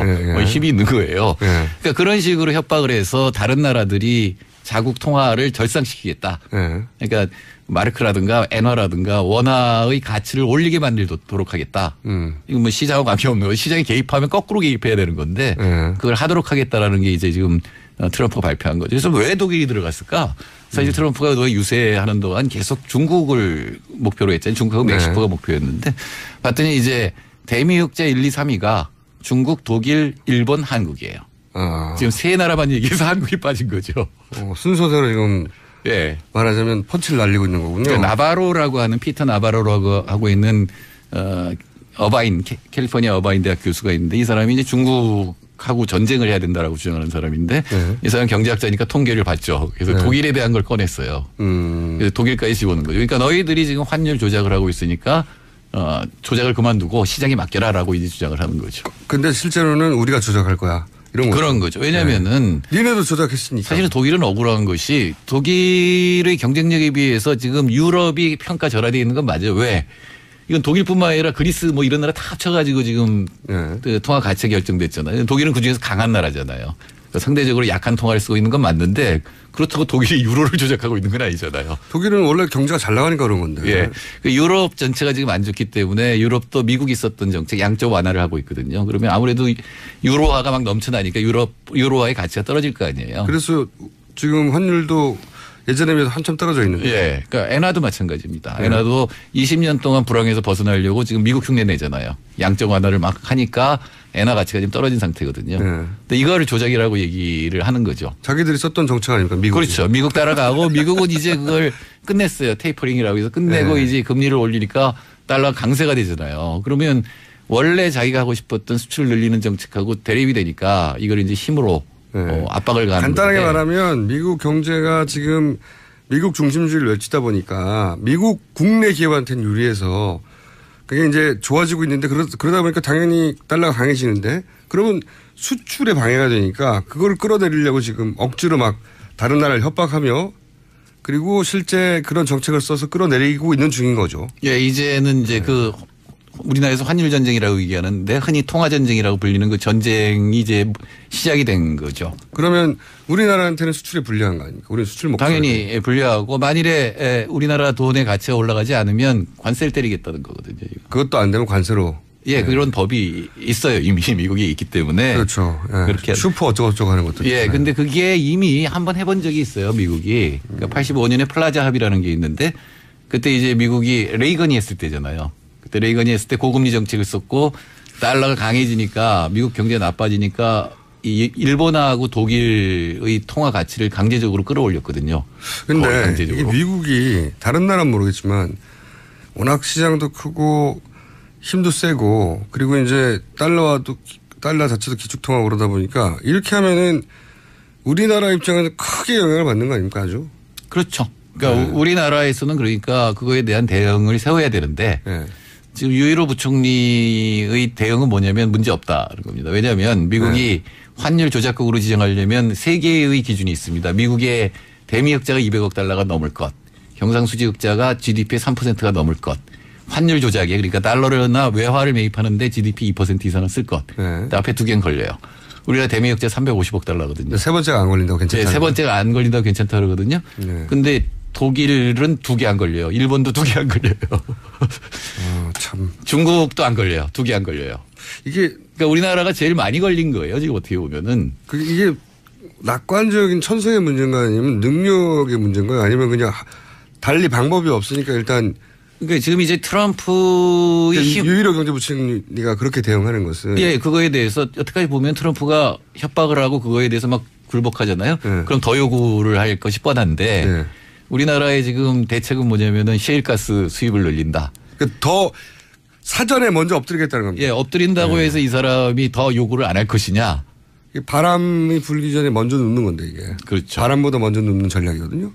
근데 이게 약해 보이면은 약해 보이면은 사실은 더 요구할 가능성이 높거든요. 당연하죠. 사실은 원래대로 그러니까 원칙대로 얘기를 해서 그다음에 협상을 시작해야 될 일인데 비즈니스 협상의 기본인데. 그러니까 비즈니스를 한다고 생각해야 되거든요. 주기도 달라고 하기 전에 미리 주면 더 달라고 하죠. 그렇죠. 이거 더 많이 달라고 해야 되겠네. 제가 보기에는 트럼프와 대적할 사람 트럼프와 비슷한 김어준 총수 경제부총리. 아니 제가 임명진 위원장도 자리 준다고 그래가지고 지금 고민하고 있는데 임명진 위원장이 비대위원장 누구든지 와서 하라고 그래가지고 더 잘할 사람은 제가 이제 제안을 받을까 고민 중이고요. 제가 가게 되면 이제 임명진의 뉴스공장이 되는 거죠. 네. 경제부총리도 시켜주면 막 가고 막. 오늘 좀 뭐가 업데이트. 네, 다 망가뜨릴 수 있습니다, 제가. 이제 자. 미국 내에서 바로 이제 문제가 되는데. 근데 이제 미국 내에 이 반발이나 미국 내. 네. 물론 다른 죄송합니다. 조치들은 그 이민자들에 대한 조치나 이런 거는 벌써 미국 내에서 커다란 반발에 부딪히잖아요. 네, 그것도 있고 오바마 케어에 관한 것도 바로 이제 네. 반발이 시작됐고. 근데 요 경제 트럼프 안노믹스에 대해서는 반발이 없습니까? 많죠. 일단 경제학자들이 제일 걱정하는 건 인플레이션이에요. 근데 사실 제가 보기에는 그렇게 인플레이션이 바로 일어날 것 같지는 않지만 재정을 막 늘리고 수출을 증대시키고 이러면은 인플레이션이 일어나고 금리가 올라가게 돼 있거든요. 네. 그리고 이제 연방준비제도이사회 그러니까 FRB도 이제 금리를 올려야 되고 이미 올렸잖아요 한번. 그러니까 옐런이 올렸는데 이 또 둘이 사이가 굉장히 안 좋아요. 선거 기간 동안 트럼프와 예, 이게 재밌는 건데 트럼프가 선거 기간 동안 계속 옐런한테 금리를 올리라 그랬어요. 예. 지금 금리를 안 올리는 거는 지금 오바마를 도와서 자기를 떨어뜨리려고 하는 거다. 예. 근데 지금 자기가 이제 정책을 하게 되면은 금리를 올리면 안 되거든요. 예. 금리를 올리면 또 다시 달러 강세 쪽으로 될 거 아니에요. 경제는 이제 긴축이 될 거고. 그러니까 이제는 옐런한테 금리를 올리지 말라고 할 거고 옐런은 금리를 올리라고 하는데 지금 이제 근거가 되는 게 실업률이에요. 근데 지금 미국의 실업률이 이제 한 4.5%, 미국 입장에서는 굉장히 실업률이 낮은 상태입니다. 근데 이제 트럼프는 주장이 사실상 실업률은 42%다. 이 4.5하고 42 10배 정도 차이가 나는데. 암만에 막 하니까요, 트럼프는. 예, 자기 모든 짓은 자기 마음 안에 있잖아요. 트럼프 혼자. 그 일리가 좀 있어요. 비경제 활동 인구라는 게 있거든요. 그러니까 일할 수 있는데 일하지 않는 사람인데. 아유, 통계 얼마든지 가지고. 근데 실업자는 뭐냐면 일할 의지가 있는데 일 못하는 사람을 실업자라고 얘기하는데 이제 트럼프는 일하지 않는 사람은 전부 다 실업자다. 42%니까 더 늘려야 된다. 그러면 금리를 올리면 안 된다라고 지금 주장을 하는 거고. 트럼프가 무슨 그런 과학 경제 이론에 입각해서 얘기하겠어요. 그래서 이제 말을 하나 만들었잖아요. Alternative Fact라고. 얼터너티브 팩트. 예, 그러니까 사실이 대안적 진실. 예, 사실이 아니다 이렇게 주장하니까 이 사람이 들고 나온 게 Alternative Fact. 또 굳이 번역하자면 또 다른 사실 이렇게 주장하니까. 또 다른 사실은 거짓말이다라고 이제 미국 언론에서 반박했음에도 불구하고 딱 거짓말이라기보단 일리는 있지만 사실은 전체가 아닌. 이 경우에 적용되지 않는. 예, 그런 것들을 들고 나오는 거죠. 그렇게 되면 사실은 정책하는 사람들이 굉장히 혼란스럽게 되죠. 쭉 아주 빠른 속도로 트럼프에 대해서 정책에 대해서 얘기하고 미국에 흘러가는 정황에 대해서 얘기했는데 알아듣기 힘드네요. 어쨌든 한마디로 말해서 우리가 지금 트럼프 안노믹스에 의하면 우리가 상당히 불리한 수출 환경에 처하게 된다. 근데 이유는 우리 혼자 대응하려면 아무래도 힘이 약하잖아요. 그 GDP를 거의 뭐 15배, 18배니까. 그러면 똑같은 부당한 대우를 받는 나라들이 있으면 연합을 하면 되잖아요. 그렇죠, 그렇죠. 독일, 중국, 일본, 한국 이렇게 연합을 해서 이 환율에 대해서 저항을 할 수가 있는 거죠. 말도 안 된다고. 한중일은 나라 가깝잖아요. 그러니까 그런 생각을 해야지 다른 나라가 하기 전에 먼저 얘기를 들어준다고 해서 우리가 매를 안 받는 건 아니다라는 거죠. 도의 근성이거든요. 제가 보기에는 먼저 맞을 가능성이 높아요. 왜냐하면 독일하고 중국하고 싸움을 시작하는 건 트럼프도 겁나요. 굉장히 어려운 일이죠. 거의 GDP가 유럽하고 중국은 거의 GDP가 비슷한 나라들인데. 이게 노예 근성이 미국이 뭘 하려고 그러면 미국이 요구하는 것보다 먼저 들어주고 더 많이 들어주고. 그러니까 약하니까 바로 메티스가 먼저 왔잖아요. 자, 그런 상황에 처해 있다고. 한 반쯤은 제가 못 알아들었지만 대충 큰 분위기는 알겠습니다. 제가 보기엔 가장 잘 이해를 잘 하실 분인데 비슷하거든요. 임명춘 위원장님 저를 비대위원장으로 불러주십시오. 자, 지금까지 어려운 이름 사회경제연구소 정태인 소장님이었습니다. 감사합니다. 네, 감사합니다. 의원님. 네, 큰일 났어요. 아니, 큰일 난 사람 붙잡고 왜 전화를 또 하시세요. 반 전 총장이 불출마 선언할 것에 대한 낌새는 바른정당 내에서는 어느 누구도 찾지 못하는 게 맞는 거죠. 예, 그렇습니다. 네. 근데 좀 이제 위태위태는 했죠. 이게 지지율이 좀 떨어지고 또 행보 자체가 조금 몸에 맞지 않는 옷을 입은 느낌은 좀 났잖아요. 그거는 맞는데 그렇기 때문에 더더욱 결국은 바른정당에 들어오는 것으로 교통정리가 되어 가는 것으로 저는 알고 있었거든요. 맞습니다. 그죠. 예. 그런 이야기가 거의 다 됐고. 그러니까 김무성 대표께서 사실은 이제 반기문 총장 캠프의 핵심 관계자하고 설 전에 만났고 그 이후에 설 지나면서 2번을 직접 만났거든요. 그래서 거의 바른정당으로 오시는 거를 저희는 사실상 기정사실화해서 생각을 했죠. 결정적인 이유는 뭐라고 보십니까? 물론 이제 복합적입니다. 근데 가장 결정타가 이게 아니었을까 하는 짐작하시는 거 있습니까? 그러니까 본인이 걸어온 길이 외교가로서 이렇게 걸어왔는데 딱 이게 정치인으로 뛰어드는 것이 뭐 자신에 대한 공격 이런 것들을 좀 못 이긴 것 같아요. 예. 특히 이명진 비대위원장 이런 말을 했잖아요. 낙상 이런 말까지 했잖아요. 네네. 굉장히 모멸적이지 않겠습니까? 본인 입장에서는. 모멸적이라고 한 말은 아니시라고 하는데 실제 모멸적으로 받을 수밖에 없죠. 네. 그렇죠. 예. 예. 그런데 이제 이런 의혹 제기도 있긴 있습니다. 그러니까 새누리당 입장에서는 반기문 전 총장이 바른정당과 합쳐지면 결국은 힘의 균형이 확 무너져가지고 바른정당 쪽이 보수를 대표하는 정당이 될 테고 그러면 어떻게든 막고 싶었을 테고 그러다 보면 새누리당이 가지고 있던 여러 가지 카드를 써서 이렇게 뭐 압박도 하고 좋은 얘기도 했다가 우려되는 얘기도 했다가 이런 종합적인 압력도 큰 역할을 하지 않았을까. 그러니까 언론에 거론되는 거 아닌 물밑에서. 제가 볼 때는 이제 반기문 총장께서 이런 정치 공학적인 부분에까지 생각한 것 같지는 않고. 제 말은 쉽게 말해서 안 좋아. 당신 계속하면 이런 얘기는 없었을까요? 그러니까 그게 최후 통첩 이런 말씀이시죠? 예. 그런 게까지는 안 된 것 같고 어쨌든 본인이 보수 진영의 후보로 각인될 수밖에 없는 것이고 그렇다면 박근혜 정부의 책임과 조금은 거리가 있는 다른 정당에 와서 그렇죠. 이쪽의 보수 진영의 대표적인 어떤 경선으로 가면 좋지 않겠냐는 어떤 그런 정도의 얘기는 오간 걸로 제가 알고 있습니다. 제 말은 새누리당 쪽에서 바른정당 가지마 가면 안 좋아 이런 식의 강력한 어떤 우려라고 표현할게요 그냥. 예. 그런 게 있지 않습니까? 새누리당 쪽에서 그런 얘기를 한들 사실은 거기에 새누리당을 지키고 있는 몇 분의 얘기고 사실은 초재선 의원님들도 반기문 총장이 바른정당으로 오실 경우에 대거 바른정당으로 오지 않겠느냐. 네네. 그런 것들은 일반적으로 우리가 생각할 수 있는 일이 아니었습니까? 그래서 이제 충정권이 탈당한다는 얘기도 계속 있었고요. 예. 근데 제 말은 뭐냐면 그러니까 얼마나 새누리당이 큰 위기입니까? 위기니까 어떻게든 막아야 되는 거 아니겠어요? 거기까지는 말씀하실 아는 게 있긴 있을 것 같은데.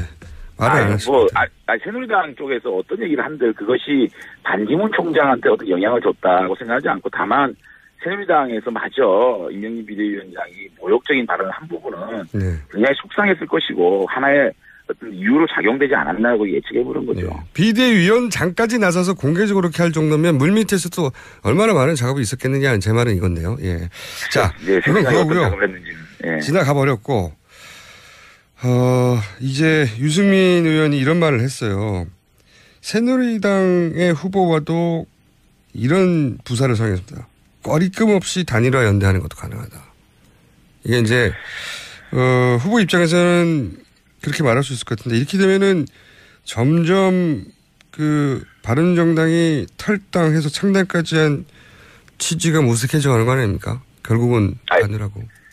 근데 이제 새누리당이 반기문 총장 불출마 이후에 세 가지 기류가 있는 것 같아요. 세 가지요. 예. 첫째는 남경필, 유승민 의원을 믿고 그냥 저희들이 창당 정신을 살려서 쭉 가자. 왜 왕도가 있느냐라는 부분이 하나 있고 두 번째는 그래도 김무성 대표 같으신 분이 이제 많은 준비를 해온 건 사실이거든요. 지역에 사무실까지 거의 지정해놓고 전국 경선을 할 준비를 했잖아요. 그러니까 짧은 시기 동안 시간이 얼마 안 남았는데 이런 준비된 후보를 내서 좀 더 치열하게 경선을 벌이는 게 좋지 않느냐라는 의견이 하나 있고 또 한 가지는 지금 비문지대에서 민주당의 비문 진영 그쪽에서도 문재인 대표는 위험하지 않느냐. 문재인 대표는 너무 어떤 안티 세력들이 너무 고착화되어 있다는 그런 걱정 때문에 김종인 대표를 비롯한 일부 비문 진영에서는 같이 할 수 없지 않느냐는 기류가 있거든요. 그렇다면 그분들과 함께 해야 되지 않느냐는 기류. 이 세 가지 기류가 지금 현재는 공존하고 있는 것 같아요. 바른정당 내에요.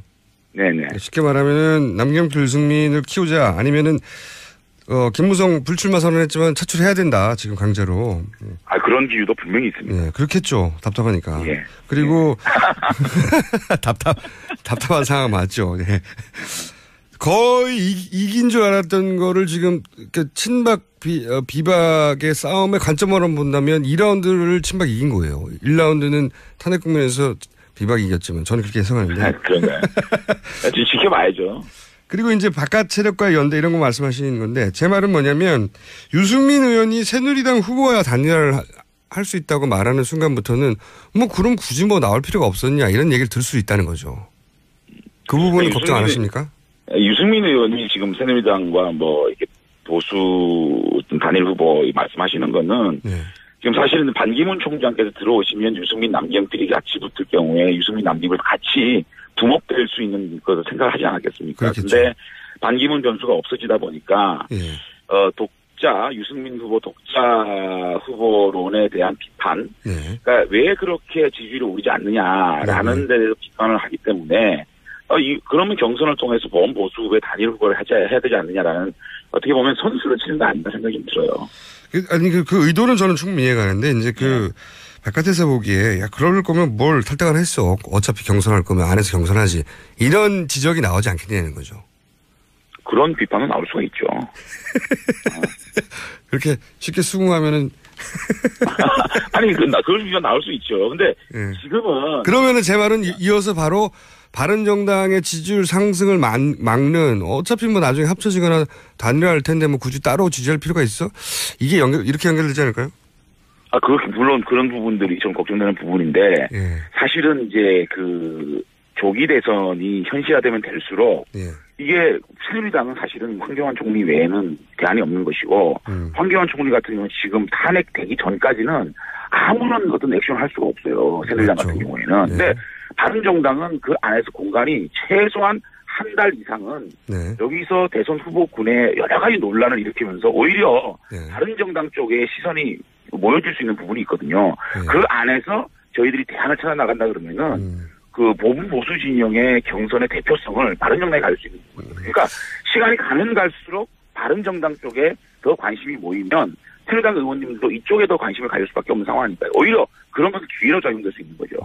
그거 저도 일리 있다고 생각합니다. 그동안 이제 반기문 전 총장이 이제 가려져 있었는데 이제는 이제 가림막이 사라지니까 보이기 시작했죠. 유승민도 대안이 되나 이렇게 계속 쳐다볼 공산이 커지죠. 그래서 그러니까 새누리당은 계속 경선도 안 하고 대선 준비를 안 하면서 일부 기득권을 지키겠다는 새누리당 지도부 또 진박 이 황교안 띄우기를 계속 하겠죠. 그런 혼란을 겪고 있는 거 하면 우리는 지금 차기 대선 구도를 만들어 나가는 상황이 되면 우리 국민들이 어느 쪽을 바라보겠는지 그렇다면 자연스럽게 새누리당의 초재선 의원님들이 이쪽을 바라볼 수밖에 없는 상황. 그게는 굉장한 기회가 될 수 있는 거죠. 저도 그런 가능성이 있다고 생각합니다. 근데 이제 새누리당도 사실은 정치 오래 한 선수들 아닙니까? 당연히. 그리고 적어도 이 바른정당에 있는 분들보다 물밑 작전을 훨씬 더 잘하는 분들인 걸로 저는 알고 있는데. 자. 제가 걱정하는 건 예를 들어서 말이죠. 황교안 권한대행이 갑자기 헌재 소장 임명 권한을 막판에 써버려요. 그래서 헌재 소장을 임명해야 하니 구인이 다시 될 때까지 헌재 판결은 내리면 안 된다는 뭐 정치적 압력과 여러 플레이를 하고 뭐 그냥 당하지는 않을 것이다. 이런 생각을 하지 않으십니까? 아니 근데 그거는 이제 황교안 총리가 진짜 대선에 꿈이 있을 때 그런 저런 생각들을 하지 않겠습니까? 그런데 이게 정치가 아무리 그렇지만 황교안 총리가 진짜 결심할까죠? 아직까지 그 부분에 대해서는 저는 그렇지 않다고 보고 있거든요. 왜 그렇게 생각하십니까? 아니 이분이 진짜 나왔을 경우에 첫째는 보수 진영의 대선 전략에서도 굉장히 필패 후보예요. 나오는 순간 박근혜 대통령의 실패론, 그러니까 민주당 측, 야당 측에서 가장 프레임을 씌우기 좋은 후보예요.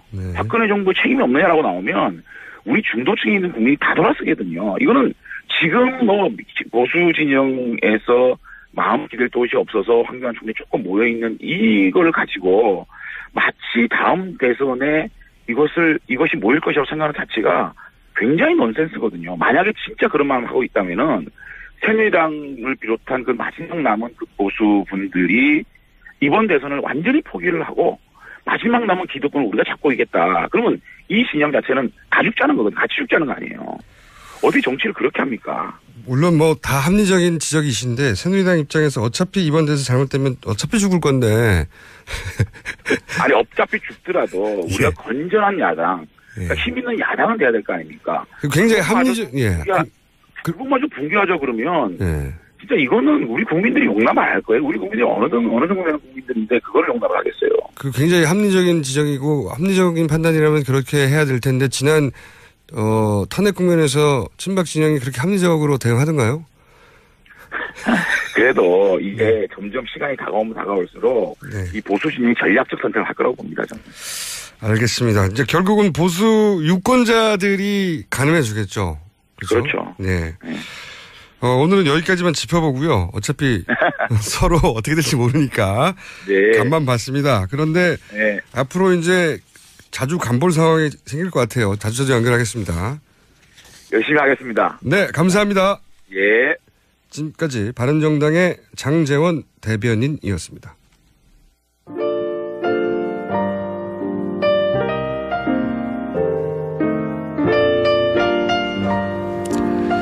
자, 오늘 임명진 비대위원장과 인터뷰가 폭발적입니다. 네. 독사와 능무렁이가 서로 간을 보는 것 같다. 이런 문제가 왔네요. 임명진 위원장님이야말로 진정한 장어입니다. 진장어. 이 정도면 인터뷰 잘하신 거예요. 그러니까 사람들을 열받게 하는 것도 인터뷰 능력입니다. 정말로. 반대편을 열받게 하는 건 지지자들 열광하는 거예요. 그러면. 자, 그리고 안종범 수석의 장편 에세이 출판 기념회 합시다. 이 방송을 들으시는 출판사 사장님들의 연락을 기다리겠습니다. 저희는 뭐 이런 거 막 해버리거든요. 말만 하지 않고. 출판사 사장님들의 연락 기다리고요. 임명진 위원장님의 인터뷰에 관한 반응이 정말 많습니다. 네. 앞으로 스튜디오 직접 모셔서 제가 새누리당 위원장으로 가고 임명진 위원장이 유승공정 진행하는 딜을 한번 해보겠습니다. 여기까지 하겠습니다.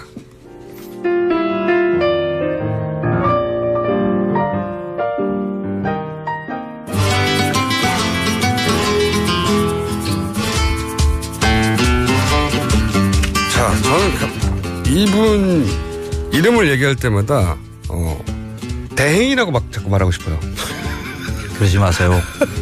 자, 황교익 맛대행. 모든 맛을 사랑하는 사람들 대신해서 나오신 황교안. 또 황교안이라고 하지 하는데. 마세요. 몇 번 헷갈렸어요, 예전에. 예. 황교익 맛대행 나오셨습니다. 예. 반갑습니다. 황교익입니다. 네. 맛대행. 괜찮은데요? 저 방금 생각해낸 건데. 예. 이렇게 하면 덜 헷갈릴 것 같아요.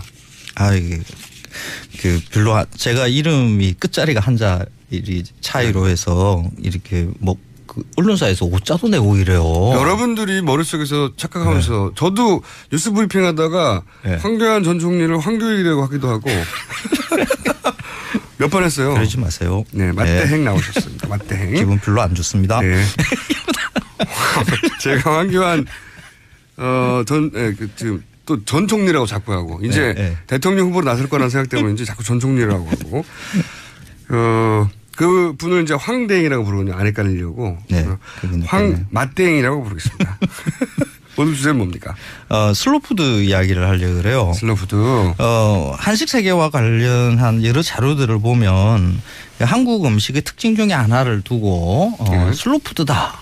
라고 이야기들을 많이 하고요. 보통 슬로푸드, 제가 알기로 이게 맞나 보세요. 슬로푸드라는 거는 이제 인공적인 조미료나 이런 거 쓰지 않고 자연 재료를 잘 써서 그러니까 패스트푸드 반대 개념으로 나온 거잖아요. 근데 인공 조미료를 쓰면 그러면 슬로푸드가 아니게 되는 건가? 뭐 그렇게 대충 느끼고 있습니다. 느낌을. 느낌적으로 해석한 것이 바로 패스트푸드의 반대말이니까 그런 거 아니겠는가? 자연주의 음식 뭐 이런 거. 텔레비전 화면에서 음식 하시는 분들이 가장 많이 이제 말하는 슬로푸드에 대해서 잘못 말하는 것 중에 하나가 천천히 요리해서 먹는 음식. 아, 그거는 저는 아니라고. 천천히 그러니까 그 발효 음식이 먼저 떠올라요. 그거는 뭐 된장 하나 담아놓으면 적어도 8개월은 숙성을 해야 되니까. 된장 먹으려면 8개월. 뭐 김치도 사실 한 3주 정도 숙성을 해야 맛있으니까. 그리고 뭐 장기간 먹지 않습니까? 묵은지 같은 거 이런 것들이 이런 것이 슬로푸드다라고 이야기도 많이 하세요. 그런데 전혀 이런 게 슬로푸드하고 관련이 없어요. 이런 용어. 저도 그거는 그렇게 생각하고 있었습니다. 용어를 슬로우라는 것에 함몰돼서 해석하는 방법이죠. 뭐든지 천천히 하면 뭐 그런가 보다. 그래서 뭐 슬로우 라이프 뭐 이런 거 하는 거 천천히 걷기 뭐 이런 게 아, 그렇게 해석하는 분들도 있군요. 네, 뭐 그런 것하고는 관련이 없어요. 단어 그대로 해석해가지고 받아들이는 분들. 그렇죠. 그 슬로푸드라는 말은 그 패스트푸드를 그에 대해서 반항하는. 그렇죠. 그 말에서 나온 것은 맞는데 그러니까 패스트푸드가 무엇인가에부터 먼저. 그러면 그렇죠. 빨리 먹는 음식이라는 그렇죠. 표면적인 뜻도 있지만 그게 이제 인공적이고 이제 대량 생산 패키지화되고 개성이 없고 뭐 이런 정도 개념을 총괄하는 거잖아요. 그렇죠. 그 패스트푸드는 산업사회의 음식이라고 이렇게 보면 돼요. 산업사회 음식이다. 빨리 조리되는 것, 천천히 숙성시키는 것 이런 거와 관련이 없이 주문과 동시에 그러니까 산업사회에는 음식을 사 먹게 되는 거죠. 대량 생산할 수 있어야 되고 표준화돼야 되고. 그렇습니다. 예전에 농민의 시대에서는 우리가 재료를 가져와서 부엌에서 뚝딱뚝딱 음식을 해 먹는 거죠. 손맛이 필요 없는 음식이죠. 그렇죠. 한마디로. 산업사회에서는 이제 노동자들이 노동해서 번 돈으로 음식을 사 먹어야 되는데 그 시간이 돈이 되는 시대에 들어온 거죠. 이러려 그러면 주문하고 난 다음에 한두 시간 걸려서 음식이 나오고 이러면 시간을 빼앗기는 게 되는 거죠. 인문학적인 고찰 들어가네요. 그래서 미리 조리되어 있거나 반조리된 그런 상태에서 주문과 동시에 나오는 그러니까 이게 패스트라는 말은 조리 시간과 관련 없이 주문 이후에 빨리 나오는 그런 의미에서의 패스트인 거죠. 처음에 패스트가 탄생했을 때 그럴 것 같네요. 식당 갔는데 주문하면 바로 나와. 왜? 레디메이드고 표준화돼 있고 어디 가도 똑같고 그러니까 주문 즉시 나온다. 그렇죠. 이 생각을 패스트푸드라는 이 개념을 가지고 식당에서 팔리고 있는 음식을 관찰해 보면 그 대부분이 다 패스트푸드죠, 우리는. 그러네요.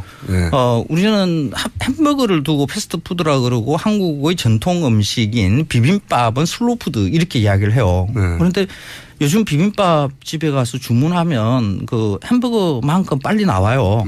앉자마자 그냥 곧장 나오죠. 패스트푸드화된 비빔밥이죠. 그렇죠. 그 관점에서는. 집에서 비빔밥을 하려고 그러면 한 2-3시간 걸리겠죠. 그런데 식당에서는 여러 나물들을 주방에서 미리 준비해 두고 손님이 오면 밥 위에 나물들 올리고 이렇게 해서 그냥 한 5분 이내에 나오죠. 그럼 그 기준으로 보자면 식당에서 먹는 음식들은 기본적으로 다 패스트푸드일 수밖에 없었습니까? 맞습니다. 그렇습니까? 산업사회에서의 먹는 우리의 음식에 대해서 어떤 개념을 지워야 되겠는데 옛날엔 농민의 시대에 먹던 음식과 무엇이 다르다라는 지점을 이야기를 해야 되겠는데 그게 패스트푸드라는 말로 만들어진 거죠. 그러면 슬로푸드라는 말은 그러면. 예리한 지적입니다 이거. 듣고 보니. 그 슬로푸드라는. 박수. 뭐 그렇게까지는 아니고요. 처음 들어본 컨셉인데 설득되고 있어요. 그 슬로푸드라는 게 그러면 어떻게 해서 말이 만들어지느냐. 이게 패스트푸드 단지 식당 음식을 반대하는 이런 것으로 슬로푸드라는 개념이 만들어지는 게 아니고요. 그런 패스트푸드를 많이 먹는 어떤 국가를 상정하고 그 국가의 음식들에 대한 거부운동 이렇게 생각하면 돼요. 그 앞 시간에 그 정태인 소장이 뭐 트럼프의 그 뭐 보호무역에 대해서 뭐 이런 이야기를 하셨는데 사실 미국이 그 경제권을 전 세계에 그 영향을 미치기 시작하는 게 그 2차 세계대전 이후라고 이렇게 봐야 되겠죠. 그 미국화 곧 세계화하고 이렇게 물려 있죠. 미국의 의도하에서 세계의 경제 질서가 이렇게 재편이 됩니다. 그게 이제 가트 체제라는 거죠. 1947년에 몇몇 개 국가 일단 모여가지고 굉장히 많이 들어갑니다. 그렇죠. 가트까지 나왔어요. 지금 비빔밥 얘기하려고 하는데 가트 나왔어요. 가트. 중요해요. 이 가트는 그 무역과 관세에 관한 일반 협정이라는 것으로 보통 설명을 해요. 전 세계의 무역의 물자의 교환에 관세를 낮추는 협상이죠. 여기에 이제 1980년대에 들어오면 거의 전 세계가 가트 체제 안에 다 들어가고요. 80년대에 그냥 제조업이나 이런 것 말고 농산물 그리고 농산물 가공품 같은 이런 것들도 다 관세를 낮추자라는 것을 서로 협의를 해요. 이때까지는 사실 그런 식량의 문제, 먹을거리 문제는 그 보호무역이 굉장히 강했는데 그걸 80년대 들어와서 이제 관세 낮추기 들어간 거죠. 그게 이제 장하준 교수의 표현으로는 사다리 걷어차기입니다. 그렇습니다. 그럼 그 무역 장벽이 무너지면 가장 큰 타격을 입을 나라들을 생각을 해보면 유럽 국가라고 볼 수가 있어요. 그건 왜 그렇습니까? 가장 강력하게 농산물과 가공품들을 수출할 수 있는 나라는 미국이나 남미나 이런 쪽이거든요. 거기는 뭐 농장 하면 끝이 안 보이고 비행기로 막 많죠. 농약을 헬리콥터를 뿌리고 막 그러잖아요. 그렇죠. 잉여 먹을거리가 굉장히 많은 나라인데 거기에서 생산되는 것들이 대부분 그 예전에 미국, 유럽에 살던 사람들이잖아요. 이주민들이니까요. 그렇죠. 자기들이 먹고 싶었던 거. 거기에서 만들어지는 농산물과 가공품들이 유럽에서 먹던 것과 똑같아요. 밀 가공품이고요. 맞습니다. 치즈나 뭐 이런 거 유가공품, 육가공품, 와인에 그 유럽에 먹는 것과 똑같은 것이 값싸게 대량으로 만들어지고 있는데 이것을 관세를 철폐하게 되면 미국 것들이 유럽으로 아주 쉽게 넘어가겠죠. 맞습니다. 그래서 유럽 입장에서는 그 관세 장벽이 무너지는 것을 어떤 식으로든지 간에 막아 세워야 되는 게 필요하겠죠. 전략이. 그때 하나 나오는 게 이 슬로푸드라는 거죠. 개념이 그때 탄생했다. 이게 1980년대. 잠깐만요. 몇 분 남았는지 확인해요. 굉장히 재밌긴 한데 불과 4분밖에 안 남았기 때문에 금만물이 설명해요. 금만물이 모드로. 그래서 이해했어요. 유럽에서는 이런 소비자들한테 우리가 먹는 것이 슬로푸드고 우리 지역의 전통의 음식을 존중하고 우리가 생산한 것을 이렇게 먹자라는 것을 심어주는 거죠. 미국의 농산물과 가공품들에 대한 방어 장벽으로 문화 현상으로 하나 만들어내는 거죠. 그래서 슬로푸드라는 게 처음에는 시민운동가들에 의해서 만들어지지만은 저 미국이 말이지 경제적으로 대량 생산해서 나오는 제품 저거 하급 제품들 말이지 그거 말고 그렇죠. 우리 농민들이 우리 토양에서 만든 거 좀 천천히 그 개념으로 슬로푸드가 등장했다. 그렇죠. 그런 거죠. 그런데 이 유럽의 상황이 우리한테 닥치는 게 1990년대 우리는 닥쳐요. 맞대 그렇죠. 교양인이에요. 뭘 모르는 게 없어요. 네. 가트 체제에서 WTO 체제로 바뀌고 우리가 다 익히 다 알 겁니다. 뭐 우루과이 라운드라는 것으로 우리 농산물과 가공품들의 시장이 이제 이렇게 관세장 쌀개발 그러죠. 우리한테도 그러면 뭐 문화 장벽을 세울 수 있는 뭔가가 필요한 거죠. 그때 나온 게 사실 신토부리 운동이 있기는 있었어요. 슬로푸드의 우리나라식 변종이 맞습니다. 신토부리였던 거죠. 우리 슬로푸드의 한국 버전이 사실 신토부리인 거죠. 한우 이런 거하고 비슷한 겁니다. 맞습니다. 그런데 이 슬로푸드라는 것도 이제 그때 우리한테 들어오고 이렇게 번져 나갔는데, 근데 그 유럽 상황과 한국의 상황이 좀 다르다는 것을 조금 이해해 볼 필요가 있거든요.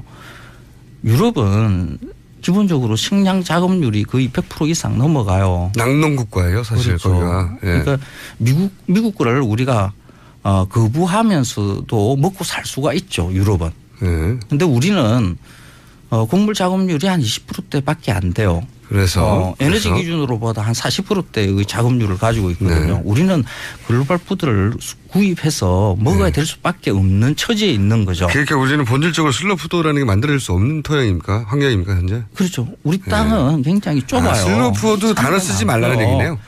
그렇지는 않고요. 슬로푸드의 개념을 우리나라에 적용을 할 때 적합하게 적용을 해야 된다는 거죠. 이해했습니다. 지금 쓰는 의미로 슬로푸드를 쓰는 것은 맞지 않다.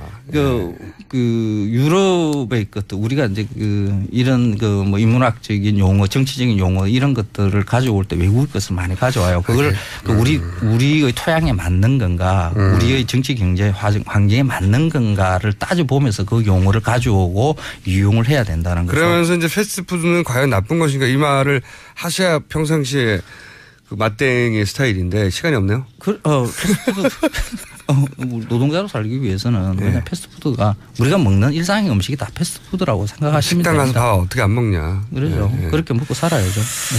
여기까지 하는데요. 요거 한 번 더 반쯤은 더 다룰 수도 있을 것 같아요. 재밌습니다. 재밌어요.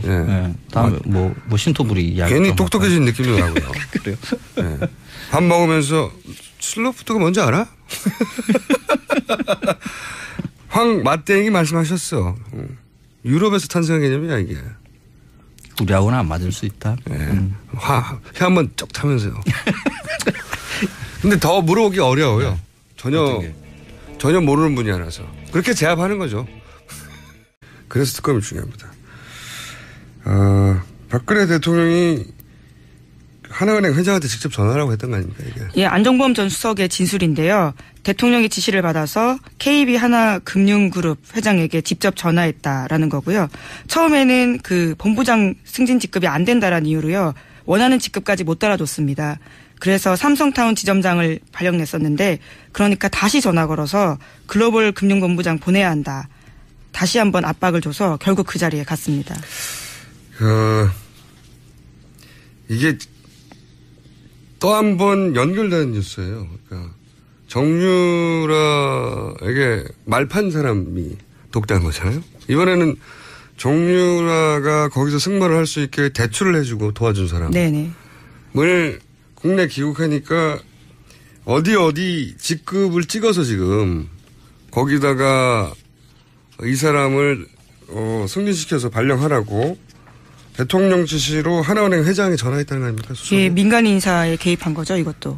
더군다나 승진을 1차 시켰는데 내부 규정 때문에 여기까지가 한계라고 했더니 그게 아니고 글로벌 금융본부장으로 보내달라고 했다는 거 아닙니까?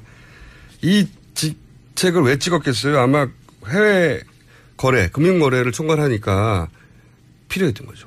틀림없이 그 이후에 최순실 씨가 독일을 오가며 거래하는 것에 최종 결재권자 자리에 이 사람을 앉혀야 할 필요가 있었던 거죠. 대통령은 최순실의 이권과 편의를 철저히 챙겨줬어요. 모른다. 챙겨줄 적 없다. 해왔는데 이게 국가 경제가 무슨 상관입니까? 이 사람이 다 대부분 국가 경제를 위해서 했다는 거잖아요. 이 사람이 글로벌 금융본부장으로 가는 게 국가 경제에 무슨 상관이냐고요.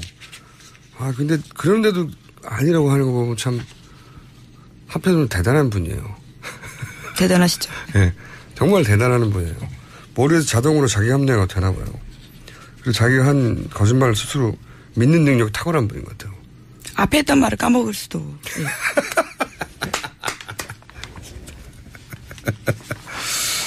네. 김은지 기자가 했던 석 달 가까운 시간 동안 가장 재밌는 코멘트였습니다. 그렇죠. 웃기려고 한 말은 아니었습니다. 그렇죠. 예. 잊어버리면 죄가 없죠. 그냥 기억력이 문제인 거예요. 예리한 지적이었고요. 자, 근데 이분이 또 이 이상화 씨가 이게 칭동쿨 같아요. 이분이 또 최근에 문제가 되는 미얀마 대사를 소개한 분이잖아요. 예, 어제 소개시켜드렸었죠. 그 뉴스. 한호 백년 칙칙 뭐죠? 그 칭동쿨처럼 얽혀서 잘 살아보sen가요? 네네. 하여가. 네, 그거예요, 이분들이. 자, 그 관련 뉴스 또 있죠.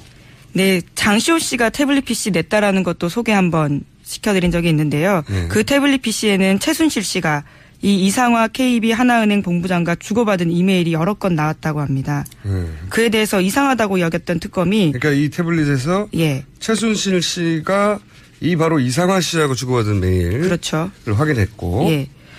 그 메일 내용이 이상했던지 이상화 본부장의 휴대전화를 확보했고요. 예. 거기에 보니까 유재경 대사와 이상화 본부장이 주고받은 문자 메시지가 나온 겁니다. 줄줄이 나온 거죠. 예, 줄줄이. 예. 그래서 줄줄이 이거 사실 특검이 안 했으면 어떻게 밝혀냈겠어요. 줄줄이 나와가지고 그 문자가 있는데 그 문자 중에 결정적인 게 있었다면서요. 네, 오늘 아침 한겨레 신문이 보도한 건데요. 이런 내용입니다. 아무튼 못난 선배 챙겨줘서 고마우이. 유재경 대사가 이상화 본부장에게 보낸 문자라고 합니다. 네, 그러니까 요약하자면 이상화 본부장과 최순실 씨가 주고받은 이메일이 하도 많아서 이상해서 이상화 본부장을 불러가지고 그러니까 휴대폰을 네네. 문자를 확인해 보니 거기에 이제 미얀마 유재경 대사를 추천한 정황들이 나오고 그 중에서 이제 결국은 결정되고 나서 챙겨줘서 고마우이. 네. 예. 이 유재경과 그 이상화 본부장 사이의 관계가 이러하고, 근데 또 이분은 어떻게 연결이 되냐면 코이카. 예. 지금 이제 ODA 자금, 원래 원조해라고 있는 자금을 갖다가 자기들이 건물 지어서 돈 빼먹으려고 했던 그 사업을 주관하는 코이카의 현 이사장하고도 연결이 되잖아요. 프랑크푸르트 연결되고, 그리고 같이 한도 경제인회 멤버라고 하고. 네, 김인식 코이카 이사장 말씀하시는 거죠? 칙명쿨입니다. 이게 칙게이트예요, 칙게이트. 다 연결돼. 그러니까 대출을 해준 이상화 씨가 지금 미얀마 대사를 추천하고, 근데 네. 그 유재경 씨가 알고 봤더니 코이카 이사장하고 같은 한독경제인회 네. 출신이고. 외울 게 너무 많아가지고 그때 바로 들어와 주세요. 예. 한독경제인회 같은 멤버고. 예. 이거는 어제 김재천 베트남 영사가 제가 알려준 건데 같이 책도 썼다. 네. 제가 그 이야기를 듣고 책을 찾아봤. 출마하겠다라는 걸 제가 막을 수 있으며 당이 막을 수 있습니까? 그건 불가능한 일이죠. 네. 그럼 설 연휴 지나면 깜짝 놀랄 후보가 등장할 수도 있다는 게 바로 황교안 대행이 맞긴 맞습니까? 설 연휴 다 지났으니까. 이제. 아니에요. 아니에요? 깜짝 놀라는 후보라는 거는요. 예. 이 깜짝 놀란다는 거는 사람에 따라서 다릅니다. 어떤 사람은 깜짝 놀랐는데 또 다른 사람은 그게 무슨 놀랄 일이냐 이러기도 하고요. 위원장님이 깜짝 놀랄 후보는 누구죠? 제가 생각할 때 깜짝 놀랄 사람이 다른 사람은 아니라 생각할 수도 있고요. 지금 7명, 8명 나오니까, 예. 나온다고 그러니까요, 앞으로 거기 깜짝 놀랄 분이 있을 거고, 사람에 따라서, 저 사람 나오냐, 이러고 깜짝 놀랄 분도 계실 거고요. 예. 좀 더 지켜봐야 될 것 같습니다. 위원장님이 그러면 깜짝 개인적으로 놀랄 후보가 있구나 한 분은 누구예요? 저는요, 예. 당에 지금 이게 비대위원장을 맡았기 때문에, 예. 이 경선을 관리해야 될 사람입니다. 근데 그 안에, 그러면 적어도 지금. 예, 제가 속으로 깜짝 놀랄 사람이 있다 하더라도, 아하. 표정 관리를 잘해야 될 사람이에요, 제가. 그건 이해가 갑니다. 그 말까지 하다니, 얼굴 표정도, 눈치채지 못하게 해야 될 책임이 저한테 있기 때문에. 그거 잘하시는 것 같아요. 네. 근데, 제가 궁금한 건 그러면, 선생님이 개인적으로 깜짝 놀라신 후보, 그렇지만, 예. 표정 관리하시는 그 후보가 새누리당 안에 있는 겁니까? 아니면 밖에서 영입하는 겁니까? 네, 안에도 있을 수 있고요. 밖에도 있을 수 있는데요. 너무 멍하게 하시는데요. 예, 정치라는 거 아시잖아요. 한기문 총장이 예. 그렇게 그만둘 줄 누가 알았습니까? 그게 순간도 모르겠더라고요. 그분이 지금 그만두시겠다는 거를 다 글로 써가지고 안주머니에 넣고 오셔서 천연덕스럽게 그렇게 얘기하는데 저도 진짜 눈치 못 챘어요. 그러니까 이게 한순간도 모르는 게 정치더라고요. 그러니까 저는 그런 기대를 가지고 있는 겁니다. 네. 그러니까, 그런 얘기를 듣고, 그분도 하시는데, 그리고 개인적으로 깜짝 놀랐다는 말씀이시군요. 예. 그렇습니다. 근데 네. 공개할 수는 없다. 예. 그 흥행이 돼야 되니까. 아닙니다. 무슨 흥행이요. 저는 그런 거하고는 좀 거리가 먼 사람입니다. 아시는 대로. 아닙니다. 요즘 위원장님 하시는 거 보니까, 언론도 예. 잘 다루시고. 아닙니다. 흥행 매니지먼트 굉장히 잘 하시는 것 같아요. 네. 아니죠. 제가 예. 정치권에 온 지가 이게 한 달 조금 남짓됐어요. 그러니 제가 무슨 그런 일을 할 수 있겠습니다. 아니, 위원장을 하신 지 한 달밖에 안 됐지만 벌써 10년 전부터 네. 한나라당 윤리위원장도 하셨고 그때 얼마나 잘하셨어요, 사실 날카롭게. 아닙니다. 뭐 윤리위원장 그건 뭐 정치도 아니고요. 네. 그런가요? 네. 비대위원장 해보니까 윤리위원장 하는 건 정치도 아니에요? 아유, 그러면 뭐 네. 정치 환경도 많이 변했고요. 예. 언론 환경도 너무 많이 변했고, 예. 뭐 옛날에 윤리위원장 할 때는 뭐 이거는 뭐 그 옛날 얘기인 것 같아요. 네. 그때 굉장히 인기 좋으셨는데. 왜냐하면 거침없이 하셨거든요, 그때 막. 이명박 대통령 시절에. 지금도 거침없이 하는데. 아니, 그렇게 안 느껴지시는 모양이죠? 개인적으로 놀란 것도 말씀 안 하시고 있잖아요. 거침없게 좀 해주세요. 자. 네. 말 안 하는 게 거침없는 겁니다. 그거는 제가 보기에는 순간적으로 생각이 내신 것 같은데요. 아니에요, 아닙니다. 정말 아닙니다. 네. 자.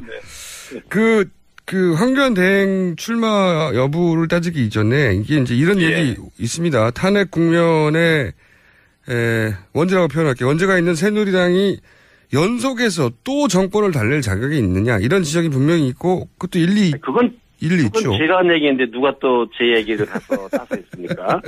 제가 한 얘기입니다. 그럼 거꾸로 지금 새누리가 다시 대선 후보를 낼 자격이 있는 그런 상태까지 갔느냐 이런 질문을 해야 되잖아요. 그렇습니까? 그런데 예 이제 제가 이게 비대위원장 오면서 그 얘기를 했습니다. 지금 새누리당이 현재 이제 국정의 어려움, 뭐 탄핵 사태에 이르기까지 되어진 이 책임이 있잖아요. 예. 물론 뭐 박근혜 대통령에게 책임이 있지만 집권 여당인 새누리당도 이 책임에서 벗어날 수 없다. 네, 당연히. 차적인 책임이 있는 거거든요. 그런 말씀하셨죠, 처음부터. 그럼요. 모든 네. 국민들이 그렇게 생각하는 거고 새누리당이 이걸 모르면 안 되거든요. 예. 이런 상황에서 또 다음번 정권 우리 당에 달라? 그 염치 없는 일이다. 제가 그 얘기를 했습니다. 그래서 인적 청산부터 말씀하셨죠. 예, 그렇죠. 다만 우리가 이게 정치라는 것도 그렇고 사람도 마찬가지고 잘못할 수가 있거든요. 네. 그래서 우리가 집안에서 애들이 잘못하잖아요. 그럼 혼내죠. 잘못했습니다. 이 부모들이 마지막에는 어떻게 합니까? 야, 너 이제 그러면 다시 그러지 마라. 이제 잘해. 이러는 거 아니에요? 네네. 그러니까 우리도 먼저 새누리당이 해야 될 일은 국민 앞에 잘못했습니다.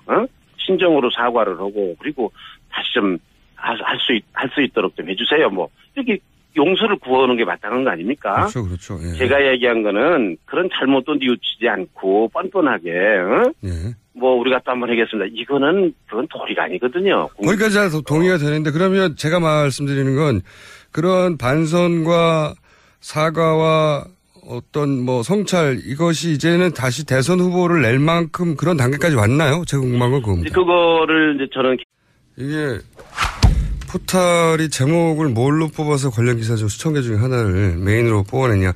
만약에 여론조사 결과가 대부분 비슷한 경향을 보이고 비슷한 해석이 가능한 수치가 있을 때 문제가 없어요. 그중에 가장 알찬 기사를 뽑으면 되죠. 하지만 해석이 완전히 다른 사실 여론조사 기관마다 다 다르잖아요. 최근에 하루 이틀 사이에 계속 좀 차이가 나고 있죠. 네, 그럼 뭐 그럴 수밖에 없어요.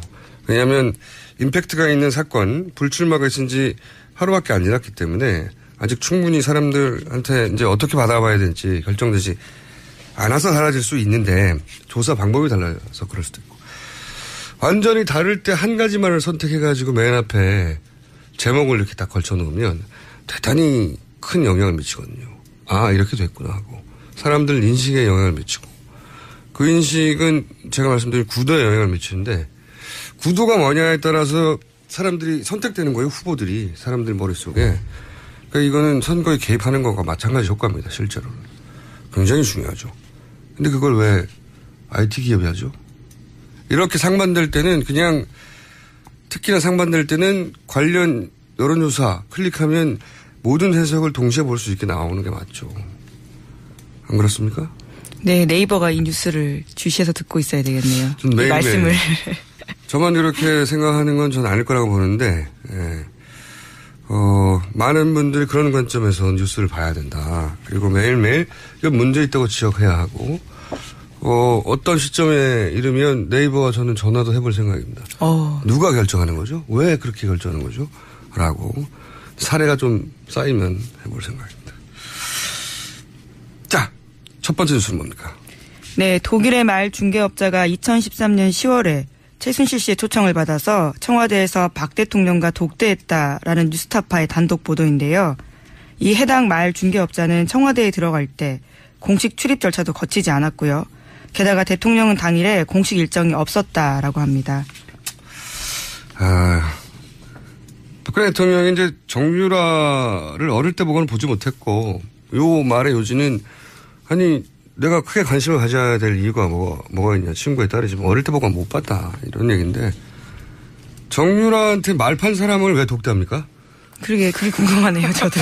장관도 독대를 안 하는 분이? 이게 이제 대통령이 정유라의 승마 문제에 지대한 관심을 가졌다. 그런 정황 중에 하나인 거죠. 네, 그렇죠. 이 장래와 연관되어 있는 부분이니까요. 네. 2013년 10월이면. 네. 그게 정유라 승마대 1등 안 좋다고 해서 문체부 공무원들 몇 명 날아간 거 아닙니까? 예, 참 나쁜 사람이라고 했죠. 거기서부터 사실은 이 게이트가 출발했다고 볼 수도 있을, 이렇게 폭로가 정황에 출발했다고 볼 수도 있는 건데, 정유라 말 사주다가 삼성에 적골된 거잖아요. 네. 지극한 관심, 정유라에 대한, 이건 부인할 수 없는 또 다른 정황이 나온 거죠. 뉴스타파는 네. 이분을 어떻게 찾아야 돼요? 삼성과 거래를 했던 그 업체 중에 하나인데요. 그 업체들을 찾다 보니까 독일을 간 것 같고 거기서부터 그 중개업자의 증언을 들은 걸로 추정이 됩니다. 그 사람이 설마 청와대까지 와서 박근혜 대통령을 독대했을 줄이야. 누구도 뉴스타파도 아마 이런 기대를 하고 이 사람 만난 건 아닐 텐데. 아마 깜짝 놀랐지 않았을까 싶습니다. 놀랐을 가능성이 높죠. 아니 왜 말 팔았다고 독대를 합니까? 장관도 못하는 걸. 예, 이게 정유라 씨에 대해서 관심도 없다는 듯이 말했다는 건 거짓말이라는 정황이죠. 정유라 씨의 말, 승마, 지대한 관심을 가지고 있었다. 그런 뉴스고요. 굉장히 특이한, 추정으로는 도저히 나올 수 없는, 털록도 예상할 수 없었던 뉴스였습니다. 자, 다음 뉴스는요? 네, 이상화 KB하나은행 글로벌 금융본부장이 정유라 씨 특혜 의혹 관련해서 계속 이름이 거론됐었는데요. 이 본부장이 승진했던 부분에 있어서 박 대통령이 직접 인사청탁을 했다라는 특검의 수사 내용입니다. 이 퍼즐이 막 풀리네요. 네. 이게 게이트 초반에 가장 먼저 등장한 뉴스 중에 하나였거든요. 왜 등장했냐면 잠깐 짚어보면 저희도 한 달 전쯤에 또 한 번 다뤘었는데 정유라가 어떻게 이렇게 20살 학생이 어떻게 무효 계산을 받을 수 있는 신용장으로 독일에서 대출을 받았냐. 이게 말이 안 된다. 그때 문제가 됐었죠. 네네. 아주 저리로 또 받았고요. 근데 이제 당시가 사태 초기였거든요. 그래서 은행에서는 문제 없다. 게다가 금관인가요? 예, 금융감독원이요. 예. 금감에서도 한 달 이상 감사를 했는데 문제 없다. 결론을 냈어요. 그래서 그냥 보통 이렇게 이런 기관들하고 은행에 직접적으로 아니라고 하면 더 이상 파헤칠 방법이 없잖아요. 네네. 뉴스가 거기서 끊어졌거든요. 그리고 이제 그런 다음에 나온 게 이제 이분이 귀국해서 너무 빠른 속도로 승진한 거 아니냐. 네, 또 문제 제기를 그렇죠. 하니까 은행이 아니다. 말도 안 된다고 적극적으로 변호했어요. 그러나 알고 봤더니 특검이 수사를 했더니 썼는데요. 네. 작년 11월 달에 나온 책입니다. 독일을 이야기하다라는 책이고요. 한독경제인회가 같이 쓴 책입니다. 네. 근데 그러니까 거기에 이제 필자로 들어갔죠. 그렇죠. 속칭 최순실 씨의 독일에 있을 때 이 인연이 맺었던 사람들로 보입니다.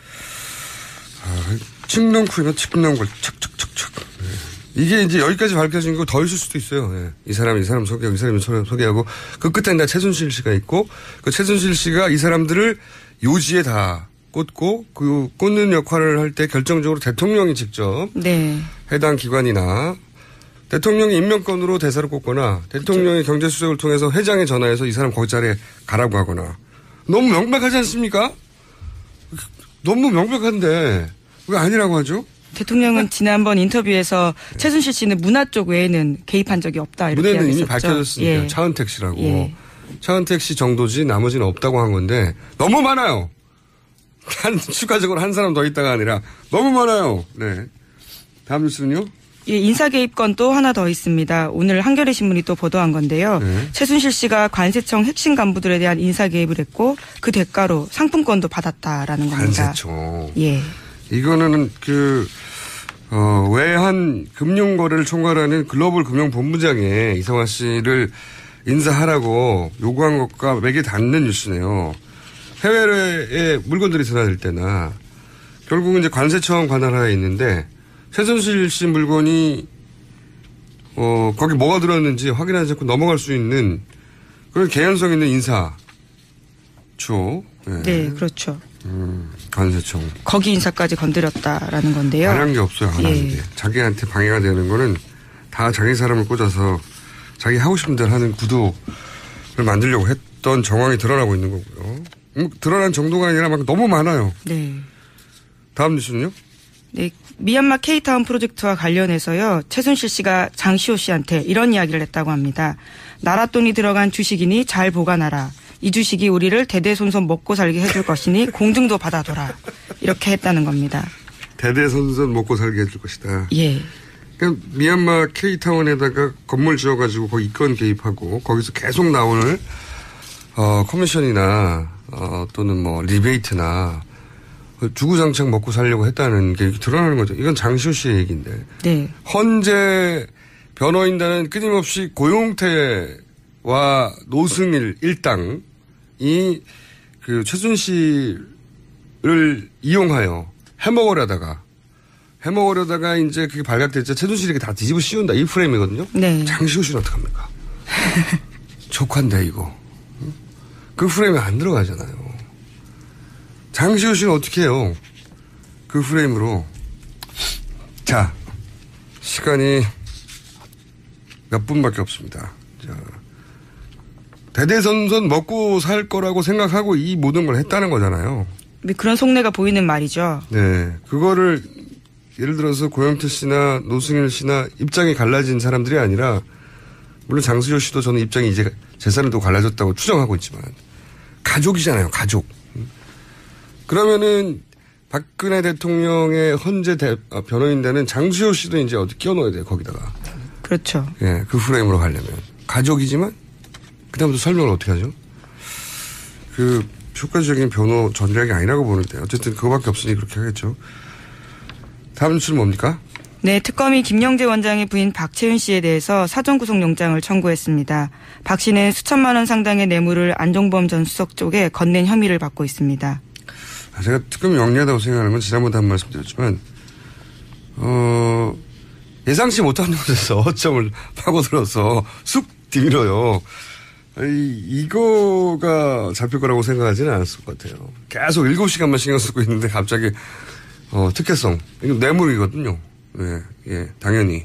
왜냐하면 받은 게 있으니까요. 뭐 예산도 받았고. 네, 그렇죠. 15억 원의 특혜성 예산을 받았다라는 의혹이 제기되고 있습니다. 요즘은 대가성에 직접 인정되지 않아도 포괄적으로 바라봐서 법원에서 이걸 인정하는 추세거든요.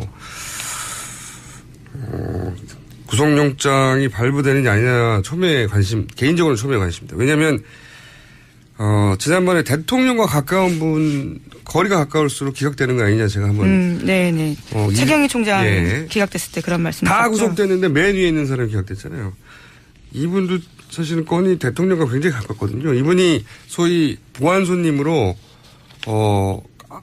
굉장히 자주 청와대를 드나들었다고 하는 분이죠. 네네. 최순실 씨와 함께 이 원장 부인이. 김영재 원장도 드나들었고요. 굉장히 가까운 분이에요.